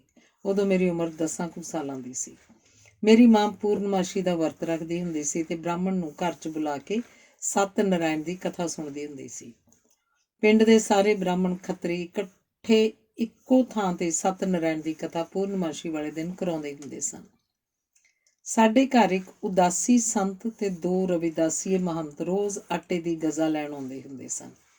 ਮਾਂ ਅਨਪੜ੍ਹ ਸੀ ਤੇ ਉਹਨਾਂ ਤਿੰਨਾਂ ਪਾਸੋਂ ਜਪਜੀ ਸਾਹਿਬ ਦੀ ਸੰਥਿਆ ਲੈਂਦੀ ਹੁੰਦੀ ਸੀ ਤੇ ਸੰਥਿਆ ਨੂੰ ਯਾਦ ਕਰਦੀ ਰਹਿੰਦੀ ਸੀ। ਜਿੰਨਾ ਉਹਨੂੰ ਜਪਜੀ ਸਾਹਿਬ ਯਾਦ ਹੁੰਦਾ ਰਹਿੰਦਾ ਸੀ, ਉਹਨੇ ਦਾ ਪਾਠ ਉਹ ਰੋਜ਼ ਬੜੇ ਨਿਸ਼ਚੇ ਤੇ ਇਕਾਗਰਤਾ ਨਾਲ ਕਰਦੀ ਹੁੰਦੀ ਸੀ। ਸਾਡੇ ਘਰ ਜਿਹੜੇ ਸੰਤ ਤੇ ਮਹੰਤ ਆਟਾ ਲੈਣ ਆਉਂਦੇ ਹੁੰਦੇ ਸਨ, ਉਹਨਾਂ ਦੀ ਬਗਲੀ 'ਚ ਮੈਨੂੰ ਦੋਹਾਂ ਹੱਥਾਂ ਨਾਲ ਉਂਜਲ ਭਰ ਕੇ ਆਟਾ ਪਾਉਣਾ ਪੈਂਦਾ ਸੀ। ਅਜਿਹਾ ਕਰਨ ਲਈ ਮੇਰੀ ਮਾਂ ਨੇ ਮੈਨੂੰ ਕਿਹਾ ਹੋਇਆ ਸੀ। ਇੱਕ ਸਾਰੰਗੀ ਵਾਲਾ ਮੁਸਲਮਾਨ ਵੀ ਦਾਣਿਆਂ ਦੀ ਗਜ਼ਾ ਕਰਨ ਆਉਂਦਾ ਹੁੰਦਾ ਸੀ। ਉਹਦੀ ਬਗਲੀ ਵਿੱਚ ਵੀ ਮੈਨੂੰ ਆਪਣੇ ਦੋਹਾਂ ਹੱਥਾਂ ਨਾਲ ਦਾਣਿਆਂ ਦੀ ਉਂਜਲ ਭਰ ਕੇ ਪਾਉਣੀ ਪੈਂਦੀ ਸੀ। ਮੇਰੇ ਮਾਂ-ਬਾਪ ਹਰਿਦੁਆਰ ਦੀ ਯਾਤਰਾ ਕਰਨ ਜਾਂਦੇ ਰਹਿੰਦੇ ਸਨ। ਤੀਰਥ ਯਾਤਰਾ ਕਰਨ ਦਾ ਉਹਨਾਂ ਨੂੰ ਬੜਾ ਚਾਅ ਸੀ। ਮੇਰਾ ਬਾਪ ਜਗਨਨਾਥ ਦੀ ਸਹੁੰ ਖਾਂਦਾ ਹੁੰਦਾ ਸੀ ਤੇ ਕਹਿੰਦਾ ਹੁੰਦਾ ਸੀ ਕਿ ਜਗਨਨਾਥ ਹਰ ਬੰਦੇ ਤੋਂ ਇਹ ਆਸ ਕਰਦਾ ਹੁੰਦਾ ਹੈ ਕਿ ਬੰਦਾ ਜੀਵਨ ਵਿੱਚ ਜਗਨਨਾਥਪੁਰੀ ਦੀ ਇੱਕ ਵਾਰ ਯਾਤਰਾ ਜ਼ਰੂਰ ਕਰੇ। ਮੇਰੇ ਮਾਂ-ਬਾਪ ਹਰਿਦੁਆਰ ਦੀ ਯਾਤਰਾ ਕਰਨ ਲਈ ਗਏ ਹੋਏ ਰਿਸ਼ੀਕੇਸ਼ ਗਏ ਤੇ ਉਹ ਕਾਲੀ ਕੰਬਲੀ ਵਾਲੇ ਦੇ ਛੇਤਰ ਗਏ ਜਿੱਥੇ ਰੋਟੀ ਮੁਫਤ ਮਿਲਦੀ ਸੀ। ਉਹ ਵੀ ਲੰਗਰ ਹੀ ਹੁੰਦਾ ਹੈ। ਮੇਰੀ ਮਾਂ ਉੱਥੇ ਸਾਲ ਦਾ 1 ਰੁਪਇਆ ਚੰਦਾ ਲੰਗਰ ਲਈ ਲਵਾ ਆਈ ਸੀ। ਉਸ ਖੇਤਰ ਤੋਂ ਮੇਰੇ ਮਾਂ-ਬਾਪ ਗੰਗਾ ਜਲ ਦੀ ਗੰਗੋਤਰੀ ਵੀ ਲੈ ਕੇ ਆਏ ਸਨ। ਖੇਤਰ ਵਾਲੇ ਮੇਰੀ ਮਾਂ ਨੂੰ ਚਿੱਠੀ ਰਾਹੀਂ ਚੰਦਾ ਯਾਦ ਕਰਾਉਂਦੇ ਰਹਿੰਦੇ ਸਨ। ਜਦ ਮੈਂ ਆਪਣੀ ਮਾਂ ਦੇ ਪੇਟ ਵਿੱਚ ਸਾਂ ਤਾਂ ਮੇਰੇ ਮਾਂ-ਬਾਪ ਸ੍ਰੀ ਦਰਬਾਰ ਸਾਹਿਬ ਅੰਮ੍ਰਿਤਸਰ ਨੂੰ ਮੱਥਾ ਟੇਕਣ ਆਏ ਸਨ। ਜਦੋਂ ਮੈਂ 7 ਕੁ ਸਾਲਾਂ ਦਾ ਸੀ, ਮੈਨੂੰ ਤਾਪ ਚੜ ਗਿਆ ਸੀ। ਬੁਖਾਰ ਨੂੰ ਸ਼ਾਇਦ 3 ਦਿਨ ਹੀ ਹੋਇਆ ਹੋਵੇਗਾ। ਮੇਰੀ ਮਾਂ ਭਾਰੀ ਫਿਕਰਾਂ 'ਚ ਪੈ ਗਈ ਤੇ ਉਹਨੇ ਹੱਥ ਜੋੜ ਕੇ ਰੱਬ ਨੂੰ ਕਿਹਾ ਕਿ ਰੱਬ, ਮੇਰਾ ਪੁੱਤ ਰਾਜੀ ਹੋ ਜਾਏ, ਇਹ ਸਾਰੀ ਉਮਰ ਤੇਰੇ ਹੀ ਕੰਮ ਕਰੇਗਾ। ਮੇਰਾ ਬਾਪ ਪਿੰਡ ਵਿੱਚ ਸ਼ਾਹੂਕਾਰੇ ਦਾ ਕਾਰੋਬਾਰ ਕਰਦਾ ਹੁੰਦਾ ਸੀ। ਸੰਨ 1912 ਵਿੱਚ ਮੇਰਾ ਬਾਪ 52 ਰੁਪਏ ਸਾਲ ਦਾ ਇਨਕਮ ਟੈਕਸ ਤੇ 200 ਰੁਪਏ ਸਾਲ ਦਾ ਜ਼ਮੀਨ ਦਾ ਮਾਮਲਾ ਦਿੰਦਾ ਹੁੰਦਾ ਸੀ। ਸੰਨ 1913 ਵਿੱਚ ਜਾਂ 13 ਦੇ ਲਾਗੇ ਜਿਹੜਾ ਮੀਂਹ ਨਾ ਪੈਣ ਕਾਰਨ ਕਾਲ ਪਿਆ ਹੋਏਗਾ, ਉਸ ਕਾਲ ਦੇ ਕਾਰਨ ਮੇਰੇ ਬਾਪ ਦਾ ਸ਼ਾਹੂਕਾਰਾ ਸਮਾਪਤ ਹੋ ਗਿਆ ਸੀ। ਉਸ ਸਮੇਂ ਮੇਰੇ ਬਾਪ ਨੇ 50,000 ਰੁਪਏ ਜ਼ਿਮੀਂਦਾਰਾਂ ਕੋਲੋਂ ਲੈਣੇ ਸਨ। ਜ਼ਿਮੀਂਦਾਰ ਤਾਂ ਹੀ ਕਰਜ਼ਾ ਮੋੜਦੇ ਹੁੰਦੇ ਹਨ ਜੇ ਫਸਲ ਲੱਗੇ। ਮੇਰੇ ਬਾਪ ਪਾਸ ਜਿੰਨੇ ਵੀ ਰੁਪਏ ਸਨ, ਪਤਾ ਨਹੀਂ 2,000 ਸੀ ਜਾਂ 4,000 ਸੀ, ਉਹ ਰਕਮ ਲੈ ਕੇ ਉਹ ਲਾਇਲਪੁਰ ਜ਼ਿਲ੍ਹੇ ਵਿੱਚ ਗਿਆ ਸੀ ਤੇ ਉੱਥੋਂ ਰੇਲ ਦਾ 1 ਡੱਬਾ ਮਕਈ ਤੇ 2 ਡੱਬੇ ਤੂੜੀ ਦੇ ਮੁੱਲ ਲੈ ਕੇ ਖੰਨਾ ਕਸਬੇ ਦੇ ਰੇਲਵੇ ਸਟੇਸ਼ਨ ਤੇ ਆ ਗਿਆ ਸੀ। ਉਹ ਮਕਈ ਤੇ ਤੂੜੀ ਉਹਨੇ ਪਿੰਡ ਦੇ ਬੰਦਿਆਂ ਨੂੰ ਰੇਲ ਤੇ ਮਾਲ ਗੋਦਾਮ ਤੋਂ ਹੀ ਤੋਲ ਕੇ ਚੁਕਵਾ ਦਿੱਤੀ ਸੀ। ਇਹਨਾਂ ਚੀਜ਼ਾਂ ਨੂੰ ਵੰਡਦਿਆਂ ਹੋਇਆਂ ਉਹਨੇ ਲੋਕਾਂ ਨੂੰ ਕਿਹਾ ਸੀ ਕਿ ਮੇਰੇ ਪਾਸ ਜਿੰਨੀ ਰਕਮ ਸੀ ਉਹ ਮੈਂ ਇਹਨਾਂ ਦੋਹਾਂ ਜਿਣਸਾਂ ਤੇ ਖਰਚ ਕਰ ਦਿੱਤੀ ਹੈ। ਤੁਹਾਡੇ ਪਾਸ ਪੈਸੇ ਹੋਣਗੇ ਤਾਂ ਦੇ ਦੇਣਾ, ਨਹੀਂ ਤਾਂ ਨਾ ਸਹੀ, ਆਪੇ ਰੱਬ ਲਿਖੇ ਜਾਣਗੇ। ਮੇਰਾ ਜਨਮ ਸੰਨ 1904 'ਚ ਆਏ ਮਹੀਨਾ ਜੇਠ ਸੁਦੀ ਦੂਜ ਦਾ ਹੈ। ਮੈਂ ਆਪਣੀ ਮਾਂ ਦੀ ਗੋਦ 'ਚ ਸਾਂ। ਉਸ ਸਮੇਂ ਦੇਸ਼ ਵਿੱਚ ਪਲੇਗ ਫੈਲ ਗਈ। ਪਿੰਡ ਦੇ ਲੋਕ ਘਰਾਂ ਤੋਂ ਬਾਹਰ ਨਿਕਲ ਕੇ ਖੇਤਾਂ 'ਚ ਝੁੱਗੀਆਂ ਪਾ ਕੇ ਬੈਠ ਗਏ ਸਨ, ਕਿਉਂਕਿ ਘਰਾਂ ਵਿੱਚ ਪਲੇਗ ਦੇ ਦਿਨਾਂ ਵਿੱਚ ਚੂਹੇ ਮਰਦੇ ਹੁੰਦੇ ਸਨ ਤੇ ਚੂਹਿਆਂ ਤੋਂ ਹੀ ਪਲੇਗ ਦਾ ਰੋਗ ਫੈਲਦਾ ਹੁੰਦਾ। ਸਾਡਾ ਮਕਾਨ ਖੁੱਲ੍ਹਾ ਤੇ ਹਵਾਦਾਰ ਸੀ ਤੇ ਚੂਹਿਆਂ ਦਾ ਕੋਈ ਡਰ ਨਹੀਂ ਸੀ। ਉਹਨਾਂ ਦਿਨਾਂ 'ਚ ਮੈਂ ਦੁੱਧ ਚੁੰਘਣ ਵਾਲਾ ਬੱਚਾ ਸਾਂ ਤੇ ਮਾਂ ਦੀ ਗੋਦੀ 'ਚ ਰਹਿੰਦਾ ਹੁੰਦਾ ਸਾਂ। ਮੇਰੇ ਬਾਪ ਤੇ ਮੇਰੀ ਮਾਂ ਦੋਵੇਂ ਜਣੇ ਇਕੱਲੀ ਝੁੱਗੀ 'ਚ ਜਾ ਕੇ ਪਲੇਗ ਦੇ ਰੋਗੀਆਂ ਦੀ ਖਬਰ ਲੈਂਦੇ ਹੁੰਦੇ ਸਨ। ਮਾਂ ਮੈਨੂੰ ਘਰ ਛੱਡ ਕੇ ਨਹੀਂ ਜਾਂਦੀ ਸੀ। ਮੇਰੇ ਮਾਂ-ਬਾਪ ਨੂੰ ਰੱਬ ਦਾ ਡਰ ਸੀ, ਇਸ ਲਈ ਉਹ ਰੋਗੀਆਂ ਕੋਲ ਜਾਣ ਤੋਂ ਡਰਦੇ ਨਹੀਂ ਸਨ। ਉਹ ਸਰੀਰ ਤੋਂ ਬਹੁਤ ਤਕੜੇ ਸਨ, ਇਸ ਲਈ ਰੋਗ ਦੀ ਛੂਤ ਤੋਂ ਵੀ ਨਹੀਂ ਡਰਦੇ ਸਨ। ਉਹਨਾਂ ਨੂੰ ਹੌਸਲਾ ਸੀ ਕਿ ਅਸੀਂ ਤਕੜੇ ਸਰੀਰ ਵਾਲੇ ਹਾਂ, ਪਲੇਗ ਦੇ ਰੋਗੀਆਂ ਕੋਲ ਜਾਣ ਨਾਲ ਸਾਨੂੰ ਪਲੇਗ ਦੀ ਛੂਤ ਨਹੀਂ ਲੱਗੇਗੀ। ਮੇਰੇ ਜਨਮ ਦਿਨ 'ਤੇ ਮੇਰੀ ਮਾਂ 7 ਗਰੀਬ ਕੁੜੀਆਂ ਨੂੰ ਘਰ ਬੁਲਾਉਂਦੀ ਹੁੰਦੀ ਸੀ। ਕੋਈ ਕੁੜੀ 9 ਸਾਲ ਦੀ ਹੁੰਦੀ ਸੀ, ਕੋਈ 7 ਸਾਲ ਦੀ, ਕੋਈ 10 ਸਾਲ ਦੀ। ਇਹਨਾਂ ਕੁੜੀਆਂ ਲਈ ਮਾਂ ਗੁੜ ਵਾਲੇ ਮਿੱਠੇ ਚਾਵਲ ਤੇ ਮਾਂ ਦੀ ਦਾਲ ਤੇ ਕਣਕ ਦੀ ਰੋਟੀ ਬਣਾਉਂਦੀ ਹੁੰਦੀ ਸੀ। ਕੁੜੀਆਂ ਨੂੰ ਰੋਟੀ ਖਵਾਉਣ ਤੋਂ ਪਹਿਲਾਂ ਮੈਨੂੰ ਉਹਨਾਂ ਦੇ ਪੈਰ ਧੋਣੇ ਪੈਂਦੇ ਸਨ। ਰੋਟੀ ਖਵਾਉਣ ਤੋਂ ਪਿੱਛੋਂ ਮੈਂ ਉਹਨਾਂ ਦੇ ਆਲੇ ਦੁਆਲੇ 7 ਪਰਿਕਰਮਾ ਕਰਦਾ ਹੁੰਦਾ ਸਾਂ ਤੇ ਤਾਂਬੇ ਦੇ ਪੈਸਿਆਂ ਦੀ ਦਛਣਾ ਵੀ ਦਿੰਦਾ ਹੁੰਦਾ ਸਾਂ। ਇਸ ਰਸਮ ਨਾਲ ਮੇਰੇ ਹਿਰਦੇ 'ਚ ਕੁੜੀਆਂ ਲਈ ਰੱਬ ਦੇ ਡਰ ਵਾਲਾ ਤੇ ਰੱਬ ਸ਼ਕਤੀ ਅੱਗੇ ਸਿਰ ਝੁਕਾਉਣ ਵਾਲਾ ਸਤਿਕਾਰ ਪੈਦਾ ਹੁੰਦਾ ਸੀ ਤੇ ਮੈਂ ਸਮਝਦਾ ਹੁੰਦਾ ਸਾਂ ਕਿ ਕੁੜੀਆਂ ਨੂੰ ਰੱਬ ਦੇ ਭੈ ਵਾਲੇ ਉਸ ਸਤਿਕਾਰ ਨਾਲ ਤੱਕਣਾ ਚਾਹੀਦਾ ਹੈ, ਜਿਹੜਾ ਸਤਿਕਾਰ ਰੱਬ ਦੀ ਸ਼ਕਤੀ ਪ੍ਰਗਟ ਕਰਨ ਵਾਲੀ ਕਿਸੇ ਉਸ ਪਦਵੀ ਵਾਲੀ ਪਵਿੱਤਰ ਹਸਤੀ ਲਈ ਪੈਦਾ ਹੁੰਦਾ ਹੈ। ਇਹਨਾਂ ਕੁੜੀਆਂ ਨੂੰ ਕੰਜਕਾਂ ਕਿਹਾ ਜਾਂਦਾ ਹੈ। ਜਦ ਮੈਂ ਸਵੇਰ ਵੇਲੇ ਸੁੱਤਾ ਉੱਠਦਾ ਸਾਂ ਤਾਂ ਮਾਂ ਕਹਿੰਦੀ ਹੁੰਦੀ ਸੀ, ਧਰਤੀ ਨੂੰ ਹੱਥ ਲਾ ਕੇ ਨਮਸਕਾਰ ਕਰ। ਜਦ ਰਾਤ ਨੂੰ ਸੌਣ ਲੱਗਦੇ ਤਾਂ ਮਾਂ ਅਨੇਕਾਂ ਤੀਰਥਾਂ, ਹਰਿਦੁਆਰ, ਗੰਗਾ ਜੀ, ਲਛਮਣ ਝੂਲਾ, ਗੋਪਾਲ ਮੋਚਨ, ਰਣ ਮੋਚਨ ਤੇ ਬਾਬਾ ਅਟਲ ਸਾਹਿਬ ਦਾ ਨਾਮ ਲੈਂਦੀ ਹੁੰਦੀ ਸੀ ਤੇ ਕਹਿੰਦੀ ਹੁੰਦੀ ਸੀ, ਰੱਬਾ ਸੁੱਖ ਰੱਖੀ ਤੇ ਸਭ ਦਾ ਭਲਾ ਕਰੀ। ਜਿਸ ਬੱਚੇ ਦੇ ਹਿਰਦੇ ਅੰਦਰ ਬਚਪਨ ਦੇ ਸਮੇਂ ਤੋਂ ਪ੍ਰਾਣੀ ਮਾਤਰ ਦੇ ਭਲੇ ਦੇ ਕੰਮਾਂ ਨੂੰ ਕਰਨ ਵਾਲੇ ਸੰਸਕਾਰ ਪਾ ਦਿੱਤੇ ਜਾਣ, ਉਹ ਉਹਨਾਂ ਸੰਸਕਾਰਾਂ ਦੇ ਕਾਰਨ ਬਚਪਨ ਤੋਂ ਹੀ ਪਰਉਪਕਾਰ ਦੇ ਕੰਮਾਂ ਨੂੰ ਕਰਨ ਵਿੱਚ ਰੁੱਝ ਜਾਇਆ ਕਰਦਾ ਹੈ ਤੇ ਆਪਣਾ ਜੀਵਨ ਉਹਨਾਂ ਕੰਮਾਂ ਨੂੰ ਕਰਦਾ ਹੋਇਆ ਹੀ ਬਤਾਇਆ ਕਰਦਾ ਹੈ। ਮੈਂ ਇੱਕ ਅਜਿਹੇ ਘਰ 'ਚ ਪੈਦਾ ਹੋਇਆ ਤੇ ਪਲਿਆ ਸਾਂ ਜਿਹੜਾ ਇੱਕ ਸ਼ਾਹੂਕਾਰ ਘਰਾਣਾ ਸੀ। ਜਿਸ ਮਕਾਨ 'ਚ ਮੈਂ ਜੰਮਿਆ ਬਹੁਤ ਵਧੀਆ ਤੇ ਖੁੱਲ੍ਹਾ ਮਕਾਨ ਸੀ। ਭਾਵੇਂ ਮੇਰੀ ਮਾਂ ਰੋਟੀ ਵੀ ਆਪ ਪਕਾਇਆ ਕਰਦੀ ਸੀ, ਕਪਾਹ ਆਪ ਵੇਲਿਆ ਕਰਦੀ ਸੀ, ਚਰਖਾ ਵੀ ਆਪ ਹੀ ਕੱਤਿਆ ਕਰਦੀ ਸੀ, ਪਰ ਫਿਰ ਵੀ ਗਊਆਂ, ਮੱਝਾਂ, ਬੈਲਾਂ ਤੇ ਘੋੜੀ ਸਾਂਭਣ ਤੇ ਹੋਰ ਕੰਮਾਂ ਲਈ ਘਰ 'ਚ ਕਾਮੇ ਵੀ ਹੁੰਦੇ ਸਨ। ਪਾਣੀ ਦਾ ਘੜਾ ਤੇ ਘਿਓ ਦੀ ਚਾਟੀ ਕੰਧ ਨਾਲ ਲੱਗੇ ਹੋਏ ਇੱਕੋ ਥਾਂ ਇਕੱਠੇ ਪਏ ਰਹਿੰਦੇ ਸਨ ਤੇ ਘਿਓ ਦੀ ਚਾਟੀ ਕਿਸੇ ਜੰਦਰੇ 'ਚ ਨਹੀਂ ਰੱਖੀ ਜਾਂਦੀ ਸੀ। ਖੰਡ ਦੇ ਬੂਰੇ ਦੀ ਮਿੱਟੀ, ਖੰਡ ਦੇ ਬੂਰੇ ਦੀ ਮੱਟੀ, ਖੰਡ ਦੀ ਮੱਟੀ, ਸ਼ੱਕਰ ਦੀ ਮੱਟੀ ਤੇ ਗੁੜ ਦੀਆਂ ਬੋਰੀਆਂ ਕੰਧ ਨਾਲ ਅੱਡ ਅੱਡ ਲੱਗੀਆਂ ਹੁੰਦੀਆਂ ਸਨ। ਮੇਰੀ ਮਾਂ ਦੇ ਰੀਝ ਨਾਲ ਕੱਤੇ ਹੋਏ ਸੂਤਰ ਦੇ ਖੱਦਰ ਤੇ ਦਸੂਤੀ ਦੇ ਰੇਜ਼ਿਆਂ ਨਾਲ ਸਾਡੇ ਘਰ ਦੇ ਸੰਦੂਕ ਭਰੇ ਪਏ ਰਹਿੰਦੇ ਸਨ। ਪਿੰਡ ਦਾ ਭਗਤ ਬੰਦਾ, ਜਿਹਨੇ ਵਿਆਹ ਨਾ ਕਰਾ ਕੇ ਭਗਤੀ ਤੇ ਸੇਵਾ ਦਾ ਜੀਵਨ ਧਾਰਨ ਕੀਤਾ ਹੋਇਆ ਸੀ, ਉਹ ਪ੍ਰਤੀ ਦਿਨ ਸਾਡੇ ਘਰੋਂ ਪ੍ਰਸ਼ਾਦਾ ਛਕਿਆ ਕਰਦਾ ਸੀ। ਉਸ ਲਈ ਮੇਰੀ ਮਾਂ ਪ੍ਰਤੀ ਦਿਨ ਮਿਰਚਾਂ ਤੋਂ ਬਿਨਾਂ ਮੂੰਗੀ ਦੀ ਦਾਲ ਰਿੰਨ੍ਹਿਆ ਕਰਦੀ ਸੀ। ਉਹਨੂੰ ਸਾਡੇ ਘਰ ਚੋਂ ਦੁੱਧ, ਘਿਓ ਤੇ ਮਿੱਠਾ ਆਦਿ ਹਰ ਵਸਤੂ ਆਪਣੇ ਆਪ ਲੈਣ ਦੀ ਖੁੱਲ੍ਹ ਸੀ। ਪਿੰਡ ਦੇ ਸ਼ਿਵਜੀ ਦੇ ਮੰਦਰ ਦਾ ਵੈਰਾਗੀ ਸਾਧੂ, ਸਿੱਖ ਧਰਮਸ਼ਾਲਾ ਦਾ ਉਦਾਸੀ ਮਹੰਤ ਤੇ ਰਵਿਦਾਸੀਏ ਸਾਧੂ ਜਦੋਂ ਪ੍ਰਤੀ ਦਿਨ ਸਾਡੇ ਘਰ ਗਜ਼ਾ ਲਈ ਆਉਂਦੇ ਤਾਂ ਮੇਰੀ ਮਾਂ ਉਹਨਾਂ ਨੂੰ ਮੇਰੇ ਪਾਸੋਂ ਦੋਹਾਂ ਹੱਥਾਂ ਦੇ ਉਂਜਲ ਨਾਲ ਆਟਾ ਪਵਾਇਆ ਕਰਦੀ ਸੀ। ਸਾਰੰਗੀ ਵਾਲਾ ਮੁਸਲਮਾਨ ਗਾਜ਼ੀ ਜਦੋਂ ਦਾਣਿਆਂ ਦੀ ਖੈਰ ਲਈ ਸਾਡੇ ਘਰ ਦੇ ਬੂਹੇ ਅੱਗੇ ਆਉਂਦਾ ਤਾਂ ਉਹਨੂੰ ਵੀ ਮੇਰੀ ਮਾਂ ਦੋਹਾਂ ਹੱਥਾਂ ਨਾਲ ਮੈਥੋਂ ਦਾਣੇ ਪਵਾਇਆ ਕਰਦੀ ਸੀ। ਮੈਂ ਨਹੀਂ ਜਾਣਦਾ ਸਾਂ ਕਿ ਘਿਓ ਜਾਂ ਖੰਡ ਬਾਜ਼ਾਰੋਂ ਮੁੱਲ ਲਿਆਉਣ ਨਾਲ ਲੈ ਕੇ ਆਉਣ ਵਾਲੀਆਂ ਵਸਤਾਂ ਸਨ। ਮੌਸਮ ਦੀਆਂ ਸੁਗਾਤਾਂ, ਗੰਨੇ, ਮੱਕੀ ਦੀਆਂ ਛੱਲੀਆਂ, ਖਰਬੂਜੇ, ਤਰਾਂ, ਗਾਜਰਾਂ ਤੇ ਮੂਲੀਆਂ ਸਾਡੇ ਘਰ ਖੁੱਲ੍ਹੀਆਂ ਡੁੱਲੀਆਂ ਆਉਂਦੀਆਂ ਰਹਿੰਦੀਆਂ ਸਨ। ਆਪਣੀ ਮਾਂ ਦਾ ਮੈਂ ਇੱਕੋ ਇੱਕ ਬੱਚਾ ਸਾਂ, ਇਸ ਲਈ ਉਹਦੇ ਹਿਰਦੇ 'ਚ ਮੇਰਾ ਖਿਆਲ ਹੀ ਸਦਾ ਸਮਾਇਆ ਰਹਿੰਦਾ ਸੀ ਤੇ ਉਹ ਆਪਣੇ ਹਿਰਦੇ 'ਚ ਸਦਾ ਇੱਕੋ ਗੱਲ ਨੂੰ ਰੱਬ ਦੀ ਯਾਦ 'ਚ ਚਿਤਵਦੀ ਰਹਿੰਦੀ ਸੀ ਕਿ ਉਹਦਾ ਪੁੱਤਰ ਤੰਦਰੁਸਤ ਜਿਉਂਦਾ ਰਹੇ ਤੇ ਵਾਹਿਗੁਰੂ ਦੀਆਂ ਵੱਧ ਤੋਂ ਵੱਧ ਬਖਸ਼ਿਸ਼ਾਂ ਦਾ ਪਾਤਰ ਬਣੇ। ਮੇਰੀ ਮਾਂ ਇੱਕ ਪਿੰਡ ਵਿੱਚ ਜੰਮੀ ਹੋਈ ਤੇ ਮਾਪਿਆਂ ਦੇ ਭਾਰੇ ਪਿਆਰ ਸਤਿਕਾਰ ਨਾਲ ਪਲੀ ਹੋਈ ਇੱਕ ਨਿਰਛਲ ਇਸਤਰੀ ਸੀ। ਉਹਨੂੰ ਮੇਰੇ ਬਿਨਾਂ ਕੋਈ ਹੋਰ ਖਿਆਲ ਨਹੀਂ ਰਹਿੰਦਾ ਸੀ ਤੇ ਮੈਂ ਹੀ ਉਸ ਲਈ ਸਭ ਕੁਝ ਸਾਂ। ਜਿਸ ਪਿਆਰ ਤੇ ਸਤਿਕਾਰ ਨਾਲ ਮੈਨੂੰ ਉਹਨੇ ਪਾਲਿਆ, ਉਹਨੂੰ ਮੈਂ ਪਲੈਟੋ ਤੇ ਡਿਕਨਸ ਫਿਲਾਸਫਰਾਂ ਦੇ ਹੇਠ ਲਿਖੇ ਵਾਕਾਂ ਨਾਲ ਹੀ ਬਿਆਨ ਕਰ ਸਕਦਾ। I know not upon what a sensible man should employ himself than upon his son। ਅਰਥਾਤ ਕੋਈ ਸਿਆਣਾ ਆਦਮੀ ਆਪਣੇ ਆਪ ਨੂੰ ਕਿਹੜੇ ਕੰਮ ਵਿੱਚ ਜੁਟਾਵੇ, ਮੇਰੇ ਖਿਆਲ 'ਚ ਆਪਣੇ ਪੁੱਤਰ ਦੇ ਜੀਵਨ ਦੀਆਂ ਸ਼ਕਤੀਆਂ ਦੇ ਵਿਕਾਸ ਲਈ ਵੱਧ ਤੋਂ ਵੱਧ ਧਿਆਨ ਦੇਣ ਤੇ ਸਮਾਂ ਖਰਚਣ ਤੋਂ ਬਿਨਾਂ ਹੋਰ ਕੋਈ ਵਧੇਰੇ ਚੰਗਾ ਕੰਮ ਨਹੀਂ ਹੁੰਦਾ। Plato. I love these little people and it's not a slight thing when they who are fresh from God love us। ਡਿਕਨਸ। ਮੈਂ ਛੋਟੇ ਬੱਚਿਆਂ ਨੂੰ ਪਿਆਰ ਕਰਦਾ ਹਾਂ ਤੇ ਇਹ ਕੋਈ ਸਧਾਰਨ ਗੱਲ ਨਹੀਂ ਕਿ ਬੱਚੇ ਜਿਹੜੇ ਰੱਬ ਕੋਲੋਂ ਸੱਜਰੇ ਆਏ ਹੁੰਦੇ ਹਨ ਉਹ ਸਾਨੂੰ ਪਿਆਰ ਕਰਨ। ਮੇਰੀ ਮਾਂ ਸਤਿਕਾਰ ਨੂੰ ਕਿਸ ਹੱਦ ਤੱਕ ਲੈ ਗਈ ਸੀ, ਜਿਸ ਗੱਲ ਦੀ ਮਿਸਾਲ ਹੇਠ ਲਿਖੀ ਹੈ।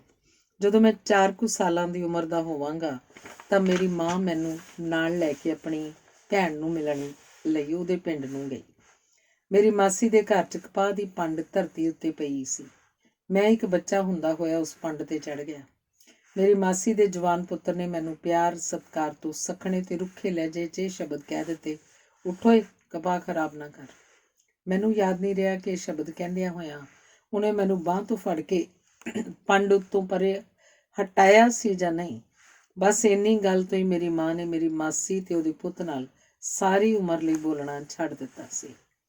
ਮੇਰੀ ਮਾਸੀ ਦੇ ਪੁੱਤ ਦੇ ਸਹੁਰਿਆਂ ਦੇ ਪਿੰਡ ਦਾ ਰਸਤਾ ਸਾਡੇ ਪਿੰਡ ਵਿੱਚੋਂ ਦੀ ਤੇ ਸਾਡੇ ਘਰ ਦੇ ਅੱਗਿਓਂ ਹੀ ਜਾਂਦਾ ਸੀ। ਮੇਰੀ ਮਾਂ ਨੇ ਮੇਰੇ ਪਿਓ ਨੂੰ ਕਹਿ ਦਿੱਤਾ ਸੀ ਕਿ ਉਹਨਾਂ ਨੂੰ ਨਾ ਬੁਲਾਵੇ ਤੇ ਨਾ ਹੀ ਬੁਲਾ ਕੇ ਕਿਤੇ ਮਿੱਠਾ ਪਾਣੀ ਕਰਕੇ ਪਿਲਾਵੇ। ਮੇਰੀ ਮਾਸੀ ਦਾ ਪੁੱਤ ਸਾਡੇ ਘਰ ਤੋਂ ਅੱਗੇ ਦਾ ਰਸਤਾ ਛੱਡ ਕੇ ਪਿੰਡ ਦੇ ਦੂਜੇ ਪਾਸੇ ਤੋਂ ਆਉਣ ਲੱਗ ਪਿਆ ਸੀ। ਮੇਰੀ ਮਾਸੀ ਦੇ ਪੁੱਤ ਦੀ ਗਲਤੀ ਕੇਵਲ ਇੰਨੀ ਸੀ ਕਿ ਉਹਨੇ ਮੈਨੂੰ ਪਿਆਰ ਤੇ ਸਤਿਕਾਰ ਨਾਲ ਕਿਉਂ ਨਾ ਉਠਾਇਆ। ਜੇ ਮੇਰੀ ਮਾਸੀ ਦਾ ਪੁੱਤ ਅਕਲ ਵਾਲਾ ਹੁੰਦਾ ਤਾਂ ਪੁਚਕਾਰ ਕੇ ਪਿਆਰ ਸਤਿਕਾਰ ਦੇ ਲਹਿਜੇ ਨਾਲ ਅੰਗਰੇਜ਼ੀ ਦੀ ਹੇਠ ਲਿਖੀ ਪ੍ਰਸਿੱਧ ਕਵਿਤਾ ਦੇ ਭਾਵ ਅਨੁਸਾਰ ਮੈਨੂੰ ਕਹਿੰਦਾ ਕਿ ਨਾ ਬਈ, ਕਪਾਹ ਤੇ ਨਹੀਂ ਬੈਠੀਦਾ, ਇਸ ਤੋਂ ਤੱਕ ਸਾਡੇ ਕੱਪੜੇ ਬਣਦੇ ਹਨ ਤੇ ਸ੍ਰੀ ਗੁਰੂ ਗ੍ਰੰਥ ਸਾਹਿਬ ਦੇ ਰੁਮਾਲੇ ਵੀ ਬਣਦੇ ਹਨ। ਇਹਨੂੰ ਖਰਾਬ ਨਹੀਂ ਹੋਣ ਦੇਣਾ ਚਾਹੀਦਾ ਤੇ ਇਹਨੂੰ ਸਤਿਕਾਰ ਨਾਲ ਰੱਖਣਾ ਚਾਹੀਦਾ ਤੇ ਉੱਪਰ ਨਹੀਂ ਚੜ੍ਹਨਾ ਚਾਹੀਦਾ। ਮੈਲੇ ਪੈਰਾਂ ਨਾਲ ਕਪਾਹ ਖਰਾਬ ਹੋ ਜਾਂਦੀ ਹੈ। Speak gentle to a little child, teach it in gentle tones and mild, for its love be sure to gain with love than fear। ਅਰਥਾਤ ਛੋਟੇ ਬੱਚੇ ਨਾਲ ਮਿੱਠਾ ਬੋਲੋ, ਮਿੱਠੇ ਤੇ ਨਰਮ ਲਹਿਜੇ ਨਾਲ ਹੀ ਉਹਨੂੰ ਸਿੱਖਿਆ ਦਿਓ। ਉਹਦੇ ਪਿਆਰ ਨੂੰ ਡਰ ਦੀ ਥਾਂ ਤੇ ਪਿਆਰ ਨਾਲ ਜਿੱਤਣ ਦਾ ਭਰੋਸਾ ਕਰੋ। ਮਾਂ ਤਾਂ ਹੀ ਉਹਦੀ ਗੱਲ ਨੂੰ ਜਰ ਸਕਦੀ ਸੀ ਜੇ ਉਹ ਪਿਆਰ ਸਤਿਕਾਰ ਨਾਲ ਮੁਸਕਰਾ ਕੇ ਮੈਨੂੰ ਲੋਰੀਆਂ ਦੇ ਲਹਿਜੇ ਨਾਲ ਸਿੱਖਿਆ ਦਿੰਦਾ ਹੋਇਆ ਪੰਡ ਉੱਤੋਂ ਉਠਾਉਂਦਾ। ਮੈਂ ਆਪਣੇ ਪਿੰਡ ਤੋਂ 6 ਕੁ ਮੀਲ ਦੇ ਵਿੱਥ ਉੱਤੇ ਖੰਨਾ ਕਸਬੇ ਵਿੱਚ ਪੜ੍ਹਿਆ ਕਰਦਾ ਸਾਂ।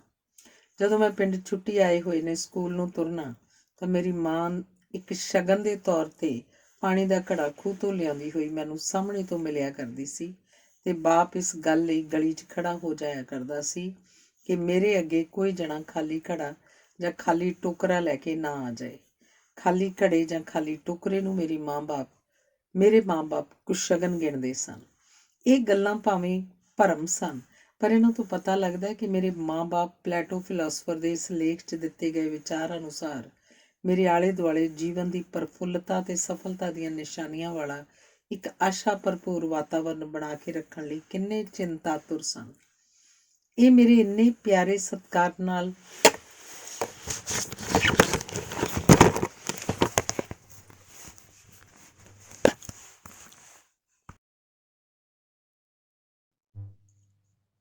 ਪਲੇ ਹੋਣ ਦਾ ਨਤੀਜਾ ਇਹ ਸੀ ਕਿ ਜਦੋਂ ਸੰਨ 1931 ਵਿੱਚ ਮੈਂ ਅੰਮ੍ਰਿਤਸਰ 'ਚ ਬਾਬਾ ਅਟੱਲ ਸਾਹਿਬ ਦੇ ਬਾਹਰ ਵੰਡੇ ਜਾਣ ਵਾਲੇ ਪ੍ਰਸ਼ਾਦਿਆਂ ਤੇ ਹੋਰ ਪਦਾਰਥਾਂ ਨੂੰ ਆਪਣੀ ਨਿਗਰਾਨੀ 'ਚ ਵੰਡਾਉਣਾ ਆਰੰਭ ਕੀਤਾ ਤਾਂ ਇੱਕ ਦਿਨ 4 ਬਾਜੀਗਰ ਇਸਤਰੀਆਂ ਮੇਰੇ ਸਾਹਮਣੇ ਪ੍ਰਸ਼ਾਦਾ ਮੰਗਣ ਆ ਗਈਆਂ।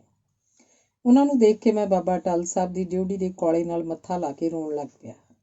ਮੈਨੂੰ ਕੋਲੇ ਨਾਲ ਸਿਰ ਲਾ ਕੇ ਖੜੇ ਹੋਏ ਰੋਂਦੇ ਨੂੰ ਦੇਖ ਕੇ ਮੇਰੇ ਕੋਲੋਂ ਦੀ ਲੰਘੇ ਜਾਂਦੇ ਸੰਤ ਸਿੰਘ ਸੁੱਖਾ ਸਿੰਘ ਸਕੂਲ ਦੇ ਇੱਕ ਰਿਟਾਇਰਡ ਹੈਡ ਮਾਸਟਰ ਨੇ ਮੈਨੂੰ ਪੁੱਛਿਆ ਕਿ ਭਗਤ ਜੀ ਕਿਸ ਤਰ੍ਹਾਂ ਖਲੋਤੇ ਹੋ?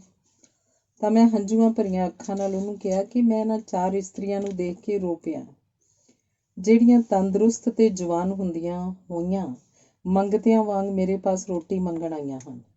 ਮੈਂ ਇਸ ਲਈ ਰੋਇਆ ਹਾਂ ਕਿਉਂਕਿ ਮੈਨੂੰ ਆਪਣੇ ਲੜਕਪਨ ਦਾ ਘਰ ਦਾ ਸਮਾਂ ਯਾਦ ਆ ਗਿਆ, ਜਿਹੜਾ ਆਪਣੇ ਘਰ 'ਚ ਇੱਕ ਭਾਰੇ ਸਤਿਕਾਰ ਭਰੇ ਵਾਤਾਵਰਨ ਵਿੱਚ ਲੰਘਿਆ, ਜਿਸ 'ਚ ਮੇਰੀ ਮਾਂ ਘਰ ਦੀ ਸਤਿਕਾਰ ਭਰੀ 4 ਦੀਵਾਰੀ ਅੰਦਰ ਕੰਮ ਕਰਦੀ ਹੋਈ ਵਸਦੀ ਤੇ ਰੋਟੀ ਖਾਂਦੀ ਸੀ।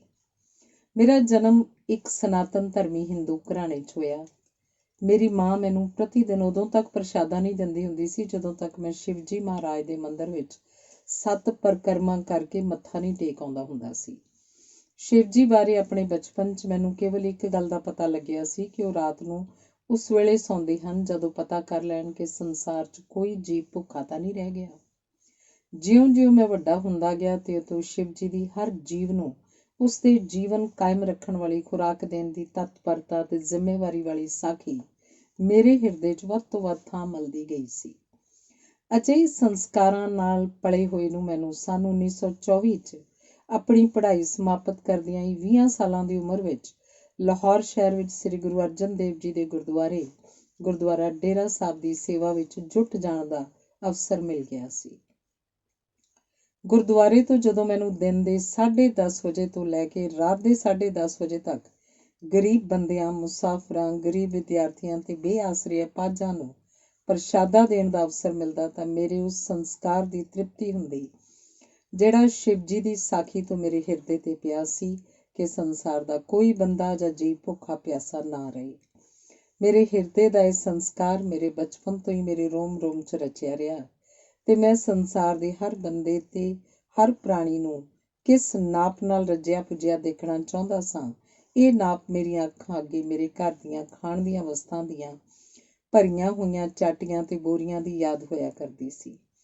ਜਦੋਂ ਦੇਸ਼ ਦੇ ਵੱਖੋ-ਵੱਖ ਹਿੱਸਿਆਂ ਤੋਂ ਆਉਣ ਵਾਲੇ ਬੇਕਾਰੀ ਦੇ ਮਾਰੇ ਹੋਏ ਗਰੀਬ ਬੰਦੇ ਗੁਰਦੁਆਰੇ ਦੇ ਲੰਗਰ ਨੂੰ ਪ੍ਰਸ਼ਾਦਾ ਛਕਣ ਆਇਆ ਕਰਦੇ ਸਨ ਤਾਂ ਮੇਰਾ ਹਿਰਦਾ ਮੈਨੂੰ ਦੱਸਿਆ ਕਰਦਾ ਸੀ ਕਿ ਸਾਰਿਆਂ ਦੇ ਪ੍ਰਸ਼ਾਦੇ ਦਾ ਮਸਲਾ ਇਹਨਾਂ ਨੂੰ ਗੁਰਦੁਆਰੇ ਤੋਂ 3 ਜਾਂ 4 ਦਿਨ ਪ੍ਰਸ਼ਾਦਾ ਛਕਾਉਣ ਨਾਲ ਹੱਲ ਹੋਣ ਵਾਲਾ ਨਹੀਂ, ਬਲਕਿ ਇਸ ਮਸਲੇ ਦਾ ਸੰਬੰਧ ਦੇਸ਼ ਦੀ ਆਰਥਿਕਤਾ ਤੇ ਰਾਜਨੀਤੀ ਨਾਲ ਵੀ ਹੈ, ਜਿਹਦੀ ਖੋਜ ਕਰਨ ਲਈ ਮੈਨੂੰ ਲਾਇਬ੍ਰੇਰੀਆਂ 'ਚ ਜਾ ਕੇ ਪੁਸਤਕਾਂ ਪੜ੍ਹਨ 'ਚ ਆਪਣੀ ਅਗਾਂਹ ਦੀ ਸਾਰੀ ਉਮਰ ਲਾ ਦੇਣੀ ਚਾਹੀਦੀ ਹੈ। ਇਸ ਤਰ੍ਹਾਂ ਨਾਲ ਜਿਹੜੇ ਬੇਆਸਰੇ ਰੋਗੀ ਤੇ ਅਪਾਹਜ ਮੇਰੀਆਂ ਅੱਖਾਂ ਅੱਗੇ ਗੁਰਦੁਆਰਾ ਡੇਰਾ ਸਾਹਿਬ ਦੀ ਸੇਵਾ ਕਰਦਿਆਂ ਆਇਆ ਕਰਦੇ ਸਨ, ਉਹਨਾਂ ਦੀ ਦੁਰਦਸ਼ਾ ਵੀ ਮੇਰੇ ਹਿਰਦੇ ਨੂੰ ਟੁੰਬਿਆ ਕਰਦੀ ਸੀ ਤੇ ਮੈਨੂੰ ਜ਼ਰੂਰ ਮਜਬੂਰ ਕਰਿਆ ਕਰਦੀ ਸੀ ਕਿ ਮੈਂ ਉਹਨਾਂ ਸਾਰੇ ਕਾਰਨਾਂ ਦੀ ਖੋਜ ਕਰਾਂ ਜਿਨ੍ਹਾਂ ਦੇ ਕਾਰਨ ਉਹ ਇਸ ਦੁਰਦਸ਼ਾ ਵਿੱਚ ਹਨ। ਉਹਨਾਂ ਸਾਰੇ ਸਾਧਨਾਂ ਦੀ ਖੋਜ ਵੀ ਕਰਾਂ ਜਿਨ੍ਹਾਂ ਦੁਆਰਾ ਇਹਨਾਂ ਦੇ ਇਲਾਜ ਤੇ ਇਹਨਾਂ ਦੀ ਸੇਵਾ ਸੰਭਾਲ ਦਾ ਮਸਲਾ ਹੱਲ ਹੋ ਸਕਦਾ ਹੋਵੇ।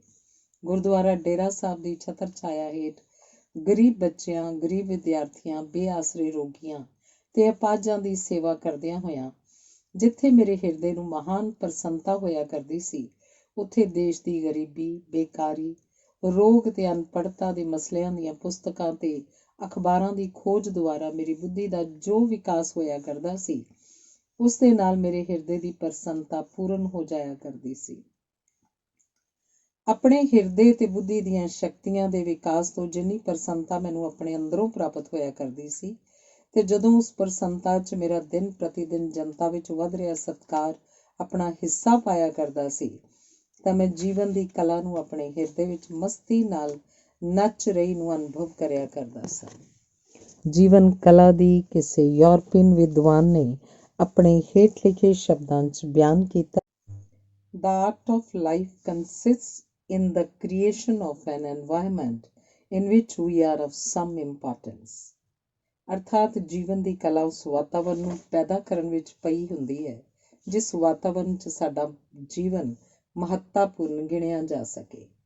ਜੀਵਨ ਦੀ ਇਸ ਕਲਾ ਨੂੰ ਆਪਣੇ ਹਿਰਦੇ ਅੰਦਰ ਮਸਤੀ ਨਾਲ ਨਾਚ ਕਰਦੀ ਹੋਈ ਨੂੰ ਵੇਖ ਕੇ ਹੀ ਸਾਰੀ ਉਮਰ ਕੁਆਰਾ ਰਹਿਣ ਵਾਲਾ ਰੋਮ ਦੇਸ਼ ਦੀ ਰਾਜਧਾਨੀ ਦੇ ਸ਼ਹਿਰ ਇਟਲੀ ਦੇ ਪੱਥਰ ਦੀ ਘਾੜਤ ਕਲਾ ਦੇ ਸੰਸਾਰ ਪ੍ਰਸਿੱਧ ਕਲਾਕਾਰ ਮਾਈਕਲ ਐਂਜਲੋ ਨੇ ਵਿਆਹ ਕਰਾਉਣ ਦੇ ਸੰਬੰਧ ਵਿੱਚ ਪ੍ਰਸ਼ਨ ਪੁੱਛੇ ਜਾਣ ਉੱਤੇ ਆਪਣੇ ਹੇਠ ਲਿਖੇ ਸ਼ਬਦਾਂ 'ਚ ਉੱਤਰ ਦਿੱਤਾ ਸੀ, Art is jealous mistress, it doesn't suffer rivals.